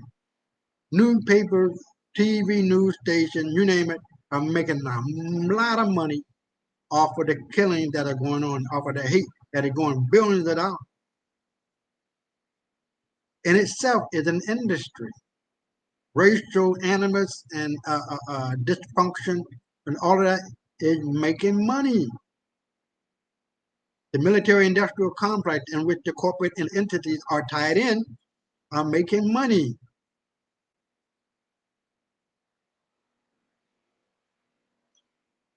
Number 57, Cold War liberalism is conducted by the news outlets like the New York Times that embraces American militarism. Now, Cold War liberalism is really easy to understand. Just like the Cold War, you got one side, Russia and America with the nuclear bomb. Now, I don't believe there was ever really a Cold War at that point where, there was a fight between who got the most bombs whoever got the most bombs. We're scared to try to light them up and shoot them off, but we don't want to end the world with those bombs. I don't think that was ever really an issue. Uh, like I was saying, the fear factor was the issue, but it could have been. So now we're talking about Cold War liberalism. So now you have the Cold War liberalism versus the conservative right, the left liberalist and the right conservative. So you have these two extremes. They're fighting to see who's going to rule, but they're part of the same goddamn bird, and they're all part of the militaristic armament of America or the military in Israel. They all playing a part of the scheme to make money. You got that part? Number 58. A pay-to-play scheme worth hundreds of billions of dollars. The hate game is real. Hold on for a second, please.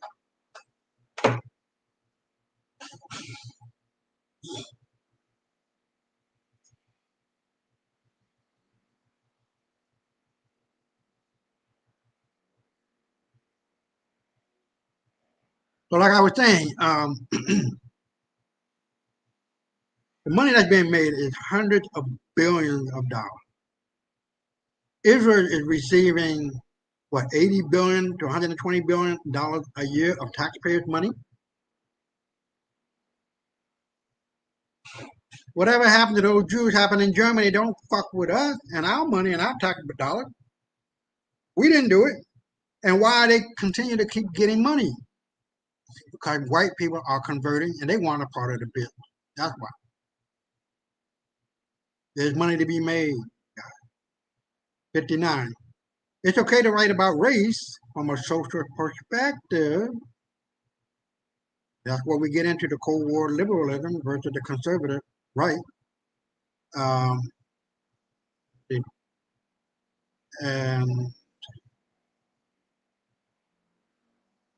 where was I? Okay, on 59, it's okay to write about race from a social perspective, but not economic reparation. I just talked about that. Number 60 is 29, number 29 on up. Let's see what that is, number 29. Oslo Accord and everything else lead to foreign policy of liberation is preached. Don't they always say that? Oslo Accord, two-state solution, you name it. That's the foreign policy of liberation. But it never happened. It gives rise to the cognitive dissonance of the population as they dance to musical chairs of the liberals and the conservative diabolical claim of equality and death. But death is the ultimate underpinning result. It's not equality, it's not rights, it's not democracy, it is death. Covered with a patina of civility, but beneath it exists the corrosive true nature of the colonist, which is to kill, death, destruction, disease, and despair. Didn't we just went through that? Well, 150 million people who took the Jews over the last 2 years and still taking it are dying left and right. This is stitched into the social fabric of economic stability that gives you a stake in that society. So the upper echelon of white supremacy, the rich people, all of that is filtered down into the so-called white, structured, underpinned class of white people who get some level of advantages, privileges. When the police stop them, they automatically let them go. They don't shoot them, even though 90% of the police in America are shot by white people. Number 65, younger generation has a stake and ties in the white supremacy mindset, as did their parents did. So it's an evolving thing. The goalpost changes. Each and every generation of white people that come along inherit the system. And so when they're talking about equality, equality to them, it's like oppression. Like, well, hey, well, we're kind of used to this. No, I don't have to worry about going to jail and doing that if I rape a child. I did the DuPont, a family member in the Northeast of America. I don't remember what state that was, but he raped his own daughter and got off. And this is not just one incident. This is thousands of these things that go on, where white people kill people of color and get away with it. And the list goes on and on and on. So now we're wrapping it up. And to be honest, I didn't know Netanyahu was raised in Philadelphia, or would live there for a while. So he's an American, I'm going to assume. And number 67, all of these points, you guys, these points, when you connect these motherfuckers, the picture that comes out of it lead to a showdown between European powers and brown-skinned people. And the result and the picture you see is kill, kill, kill all brown-skinned black people. That's it. So that's a wrap on the 67 number to the point. We've always had the point, white to white supremacy and redlining, blue bombing, you know it, the killings, indiscriminate killing, you name it. The list is endless. But those were the points that we did not have the numbers to. So now we have the most important part of it. We should be able to understand white supremacy better. Because in the video, if you go back and listen to what Chris Hedges is saying, this is a worldwide playbook of white supremacy. This is what they do. They show a patina, a thin layer of civility, but underneath that is the iceberg of destruction, disease, despair, and devastation. Yeah, death, destruction, disease, and despair. All right. So there should be no question about, are there any good white people? They're not.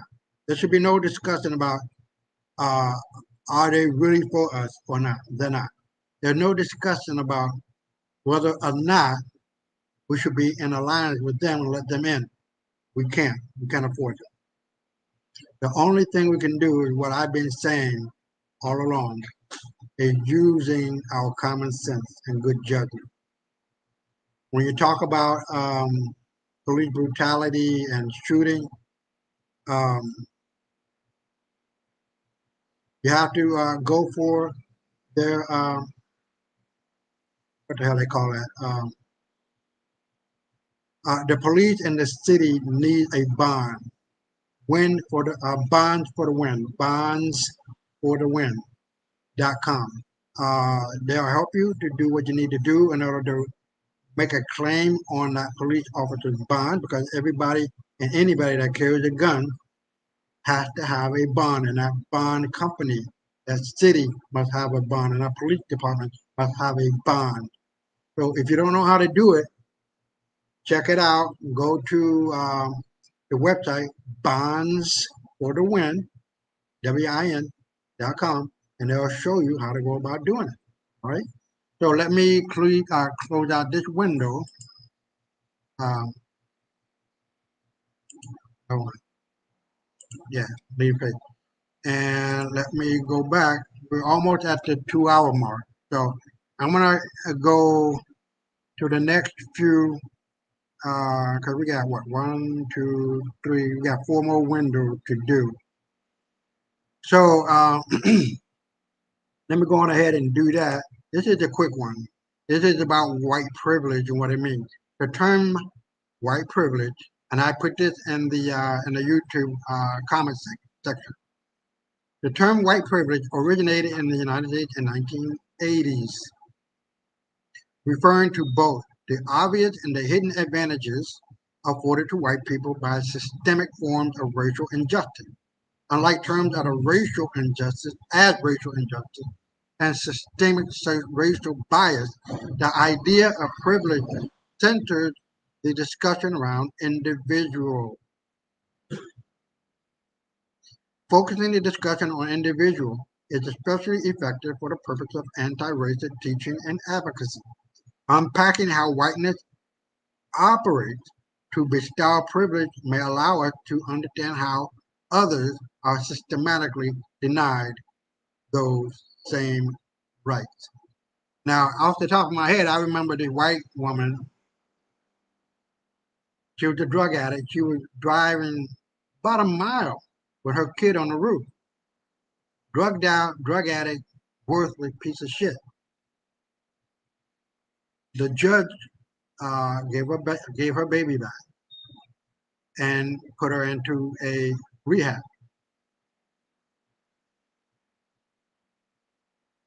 Another instance where a black woman that didn't live in the area in which she put her children in, which was a better school, she was sentenced, if I am correct, at least 5 years in prison, all because she wanted something better for her kids. In the 1980s and 90s, black people were hooked on drugs, crack in particular.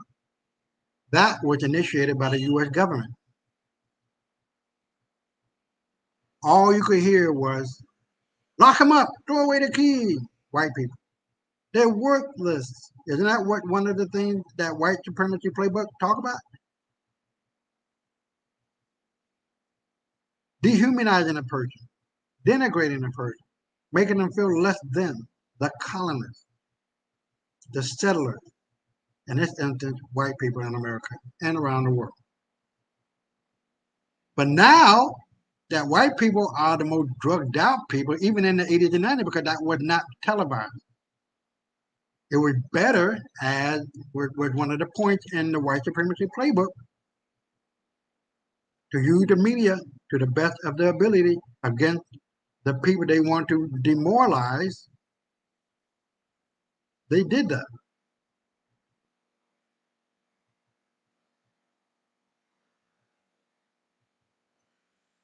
Let me go on to the next one. This was the one, we're going to play this one all the way out because I really want you guys to understand what is going on and how white people in Europe, and this lady is from Budapest, Hungary, I believe. I don't take my, but she's from that area, either from Scandinavia or some part. So we're going to get to this and we're going to play it, and you're going to hear her white, non-apologist supremacy stance on the immigrants, brown-skinned immigrants that are coming in.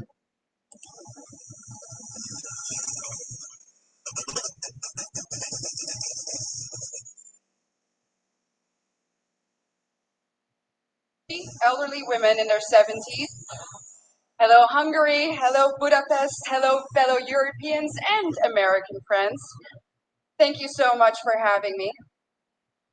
Allow me to skip formalities for a moment and dive right into a subject that is not so cheerful, but very, very necessary to discuss. Let me walk you through the past 7 days in Europe.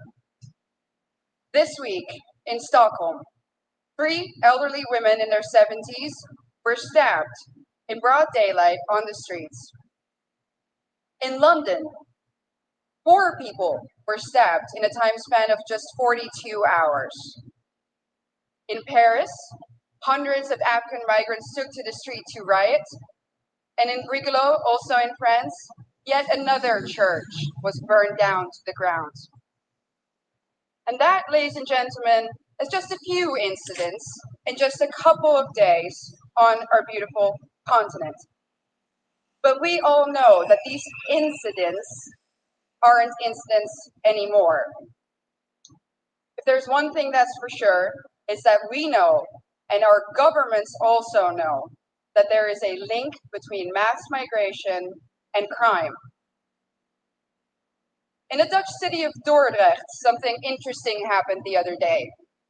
They announced, and this is a small city in the Netherlands, in my home country, that a new asylum center will be put in that little town. And what did the municipality do? They said, we are going to offer citizens who live in the vicinity of the center €1,000 to take extra safety measures.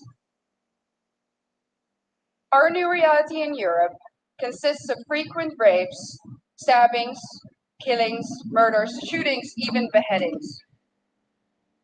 But let me be clear about one thing. This did not used to happen before. This is a newly imported problem. Samuel P. Huntington predicted this over 25 years ago when he wrote, and I quote, "In the new world of mass migration, the most pervasive, important, and dangerous conflicts will not be between social classes. They will not be between the rich and the poor. They will be between peoples belonging to different cultural entities. Tribal wars and ethnic conflicts will occur within civilizations." Well, boy, was he right. And the worst part is, we as a society seem to have become indifferent to it. When another white boy or white girl dies at the hands of an immigrant, we might shake our head, we might let out a sigh, we might even get angry for a minute or two, and then we go on with our lives. We offer the family thoughts and prayers, but nothing ever changes.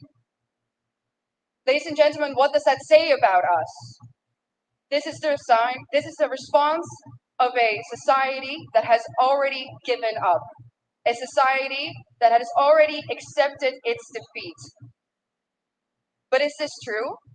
Have we given up? Do we really accept the new reality that our globalist leaders have in mind for us? I know one thing for sure, and that is that if nothing changes, if we don't start to seriously fight for our continent, for our religion, for our people, our countries, then this time that we live in will go down in history as the time in which Western nations no longer had to get invaded by hostile armies in order to be conquered. This time will then go down in history as the period in which the invader was actively invited in by a corrupt elite. And not only did this corrupt elite invite the enemy in, they made the native population pay for it too. Everyone who has eyes can see it. The native, white, Christian European population is being replaced at an ever-accelerating rate. Let me back this up for you with some statistics from my home country. Let's take Amsterdam, the capital. Amsterdam currently consists of 56% migrants. The Hague, 58% migrants. Rotterdam, almost 60% migrants. And of course, most of these immigrants come from non-Christian, non-Western, African and Middle Eastern countries. Conclusion: the Dutch population is already outnumbered in the majority of our cities. But let's look onwards. London, 54% migrants. Again, inclusion, native population outnumbered. Brussels, color me shocked, 70% migrants. Inclusion, native population majorly outnumbered. And other Europeans will of course follow suit soon if they haven't already. So I'm going to draw the forbidden conclusion here.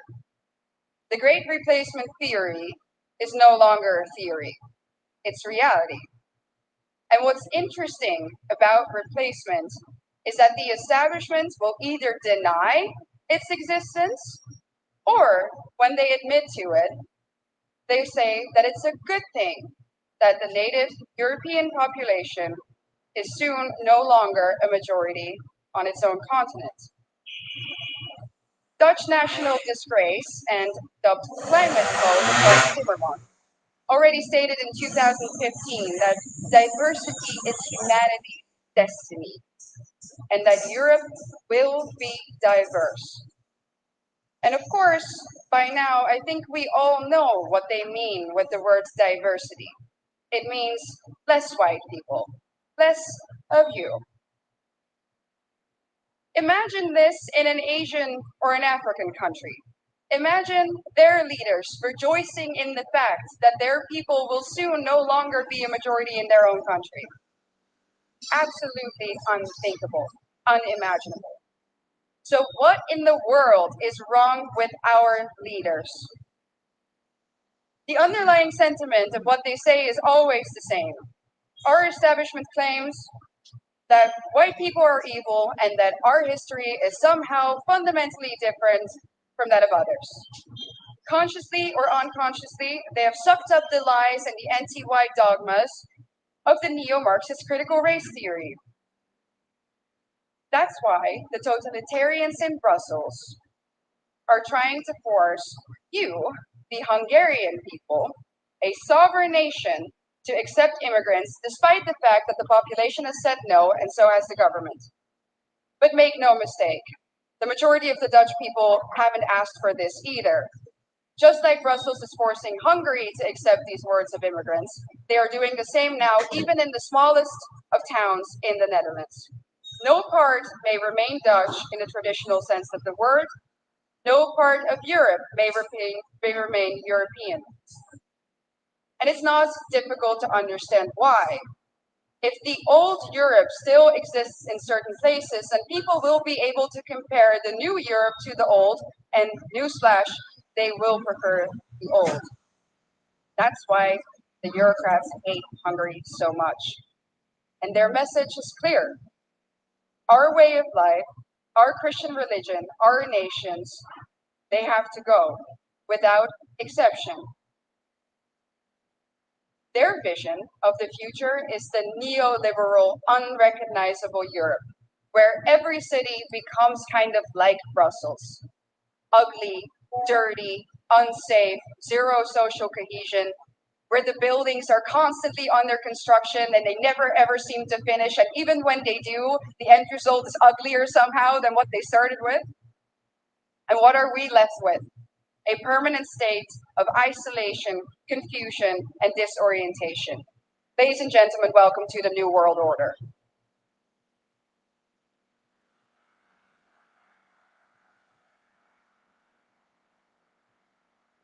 So what's the antidote? A strong Christian Europe of sovereign nation states. That's why we need to outright reject the lie that nationalism causes war. It's not nationalism or national sovereignty that causes war. It's expansionism. And where in Europe do we find that nowadays? In one place and one place only, Brussels.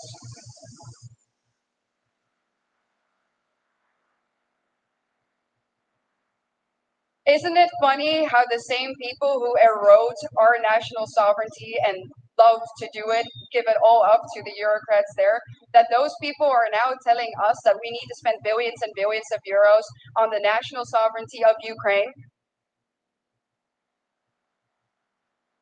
It's a joke, honestly, and it's a pretty sick, expensive, and dangerous joke. During a recent interview, I got asked by an interviewer, do you think that you ever go too far? Do you think that you're ever too radical? Thought about it for a second. I said, no. No, I don't think I go too far. Truth be told, ladies and gentlemen, I think we in Europe do not go far enough. I think that if we really think about the organized structural attack on our civilization, that we don't do enough. Do we do enough to stop the attack on our families, on our continent, on our countries, on our religion? When we hear about another murder, another stabbing of a young innocent child, do we do enough? When we know that our national sovereignty has been given up in less than a century to Brussels, do we do enough? When we hear that Christian kids in Germany are now converting to Islam to fit in, do we do enough? I don't think so. The totalitarian institute of the European Union needs to come down. Let me be clear, I don't believe in reforms. When the foundation of your institution is rotten, and that is the case in Brussels, you can rebuild the house on top of it all you want, but it's still going to crumble. So the only answer is the Tower of Babel needs to be destroyed.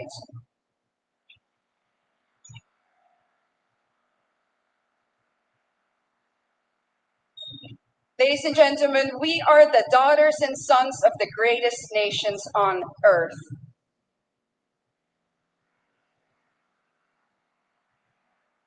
And we need to ask ourselves, what has happened to us? Where do we come from? And more importantly, where are we going? Our elites have declared a war on us, and now it is time for us to put on the full armor of God, fight back, and win. Thank you so much. Now look, the sons and daughters of the greatest nation on earth, the greatest people. Are you fucking kidding me? She is truly, Eva is truly delusional. White, and being white is only 150 years old. There were no white people way back when, 4,000 years ago, 2,000 years ago, 1,000 years ago, 800 years ago, 200 years ago. They were just pale-skinned children of ours that we call tomahawks. They come from Dravidian albino that made it with normal black people, that created people who look like her. Blonde hair, blue eye, green eye, pale skin. You can damn near look and see that she got blackness in her. Having thin lips, aquiline noses, blonde hair, and a shaped skull like that, that's all black.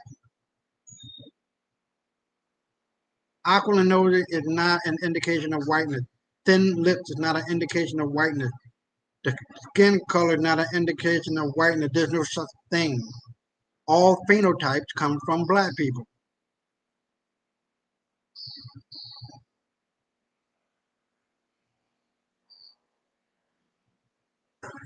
The person who started this bullshit, Blumenbach and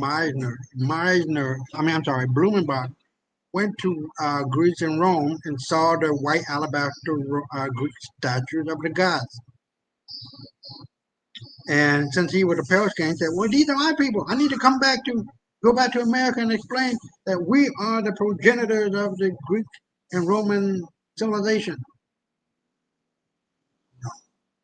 What happened was that those white alabaster statues were unfinished works that were about to be painted black. So let me get out of here. You get the drift. She is truly delusional. She is truly talking about the sons and daughters of the greatest nation on earth.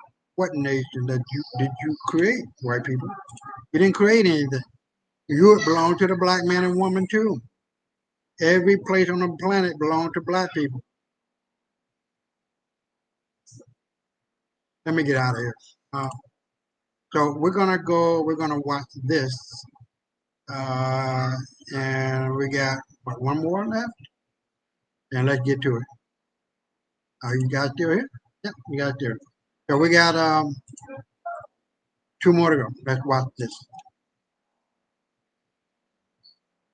Our enemies really mad because we under this firmament having the times of our lives. They created a system to keep us entrapped, enslaved, mentally, physically, spiritually, and we out here thriving and doing what the fuck we want to do. They trapped under this dome with us. See, we're not trapped under the dome. They trapped under the dome. The dome was for protection, right? But then they built an ice wall inside the dome so that we can't see that there's something on the other side, right?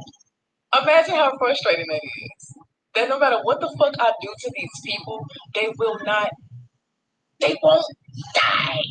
They keep coming back in here, okay, soul for soul. They just keep coming back in here. Whoever chooses to come back in here, they come back in here. Then we try to harness their souls and their energy, and they still somehow keep thriving.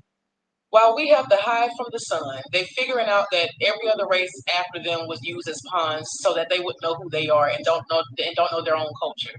Do y'all realize, yes, we are in the end times of a world that we once knew. They want us to be under one God. They want us to be under their control, and they are losing and have lost their control. This is not about white people versus black people. I'm gonna talk my shit, but it's not about that. This ain't about mutation genes against mutation genes. This is about the powers that be that don't look nothing like us at all. Okay, this is about the motherfuckers that hide underground. Okay, the ones that have different layered skin that hide in skin suits. This is about them throwing a fit because they cannot get out. If you know, you know. I don't like to give power to their name because that name holds a vibration. They lied to us about history. We found ways to joke about it. They told us we wasn't nothing but slaves, but we still walk in royal foot. They give us an app and many apps that are supposed to be used to keep us distracted, but we spread knowledge on them. We go through waking each other up. They develop a money system to give themselves a false sense of power. Gave us the 9 to 5s to get the crumbs of it, but we utilize the crumbs to make meals. They fucked up the food and gave us all types of genetically modified organisms and scientific experiments to eat. And all it causes is for the body to die off slowly. But then when the body dies off slowly, we come right on back in this bitch and do it all over again. I just know they looking like that fucking spirit. It's back again. Those fucking people, they won't stop coming back. They slinging spells for spells around to keep us asleep and we keep waking up. Y'all don't understand. This got me crying. This got me crying. They done gave us a fake God to worship and we realized that we are God. Ain't nothing working. They need to just go in, just get rid of the whole Illuminati thing. Just let it go. Well, you heard it right there. I don't know about that ice wall and all that other bullshit, but she got a point. Evil will always destroy itself in the end, and those who partake in it. Always, ALWAYS, and always, ALLWAYS. And when you are taking part, and when you are on the side of evil, it guarantees you're going to fall. The table do turn. The white people seem to have forgotten it. The sins of the father and the mother or the parents are always visited upon their children. It's hell to pay. And black people are going to take it up out that ass one way or the other. And just like Gaddafi said, if you kill me, you'll be opening the door to all of hell for all of eternity. And look what has happened. Them brown-skinned Muslims, the Arabs, and what have you, all up in Europe. And just like Eva was saying, they're being raped and beheaded and stabbed and killed. It's over. The world is slowly turning to Islam. The Arab Spring is here. It is not ending. It is not going anywhere. The gig is up. When she talk about white systems of government, I'm sorry, the Western systems of government or European government, they're talking about white government.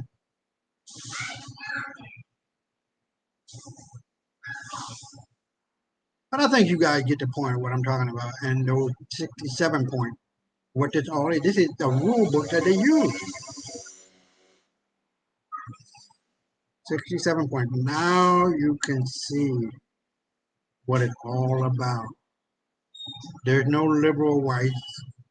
There's no conservative whites. There's no stability amongst these people. Right? Get rid of that. And I think we covered this already. And there's no love. Not only for themselves and the people who are trying to fight it, they'll turn on them. Let me look at this one more time. The psychopath, lack of guilt, remorse, empathy, pretending to feel emotion, and ability to form true emotional attachment, tend to be successful, dishonesty, manipulative behavior, narcissism, and superficial charm. Psychopathy rolls over and boils down to filtrate to sociopath, lack of remorse, but guilt and empathy may be present in some cases. Some emotions are felt, rage, but are shallow and fleeting, may form close attachment to one or few individuals in the subjugated group, the conquered group, consistent irresponsibility, a repeated violation of the law, constant lying and deceiving, deception at the rule, and aggressive and reckless behavior. Well, goddamn, can I rest my mic? Hold on. Let me stop the sharing. Can I rest my mic and say, you guys understand what the hell is going on, what has been going on, what will be going on, what is the overall intent of white supremacy is to kill all brown-skinned people, period. No ifs, ands, or buts about it. To deny you your rights, your privileges, your sense of being, all within those 67 points. Content, dehumanization, denigration, violence, beyond violence, period.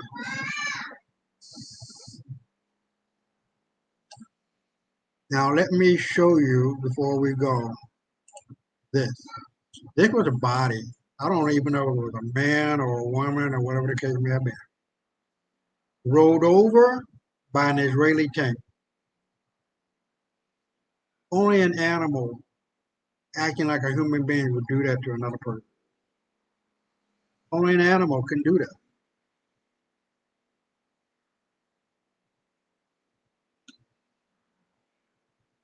And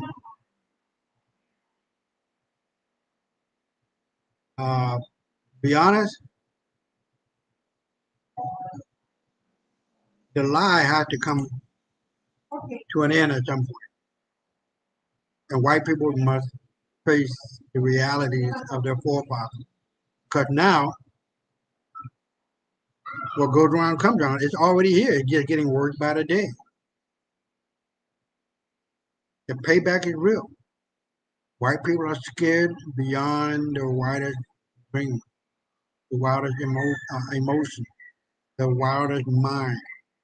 And to be honest, wrap it up, there's a death warrant already signed, sealed, and delivered by the hand of karma. The writing is on the wall. Reap what you sow, and so shall you reap. There's no crying. There's no I'm sorry. Please forgive me.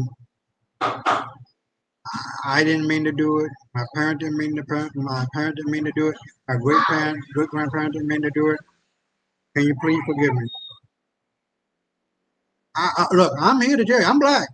We say all right. No, don't worry. But behind all that is an ass whooping.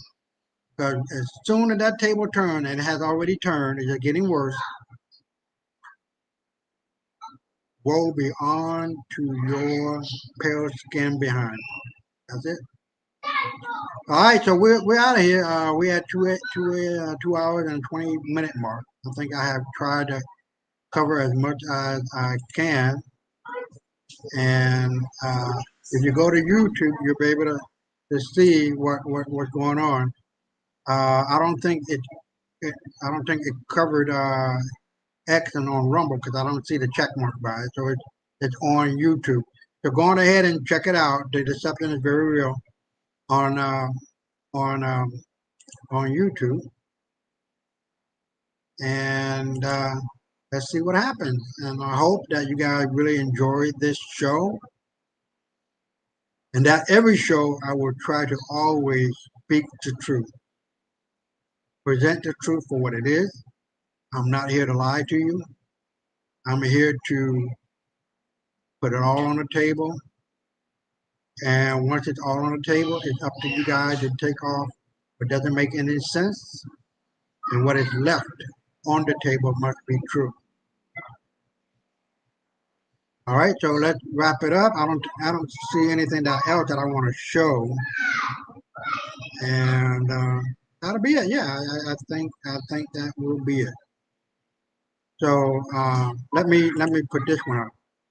You guys remember this guy, America's Disease, hate.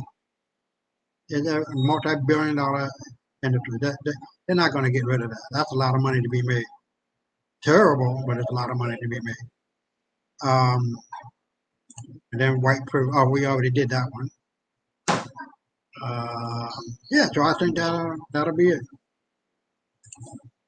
So,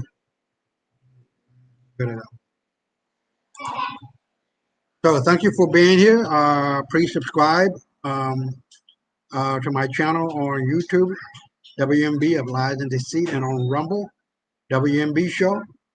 And if you'd like to participate and support the page and this podcast, please do so at patreon.com/WMB333.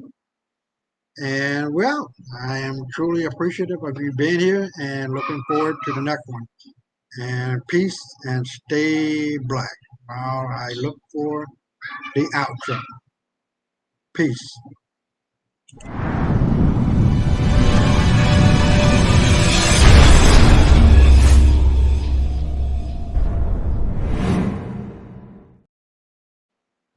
Okay, until next time, I will alert you guys as to when the next show will be. And peace and stay black.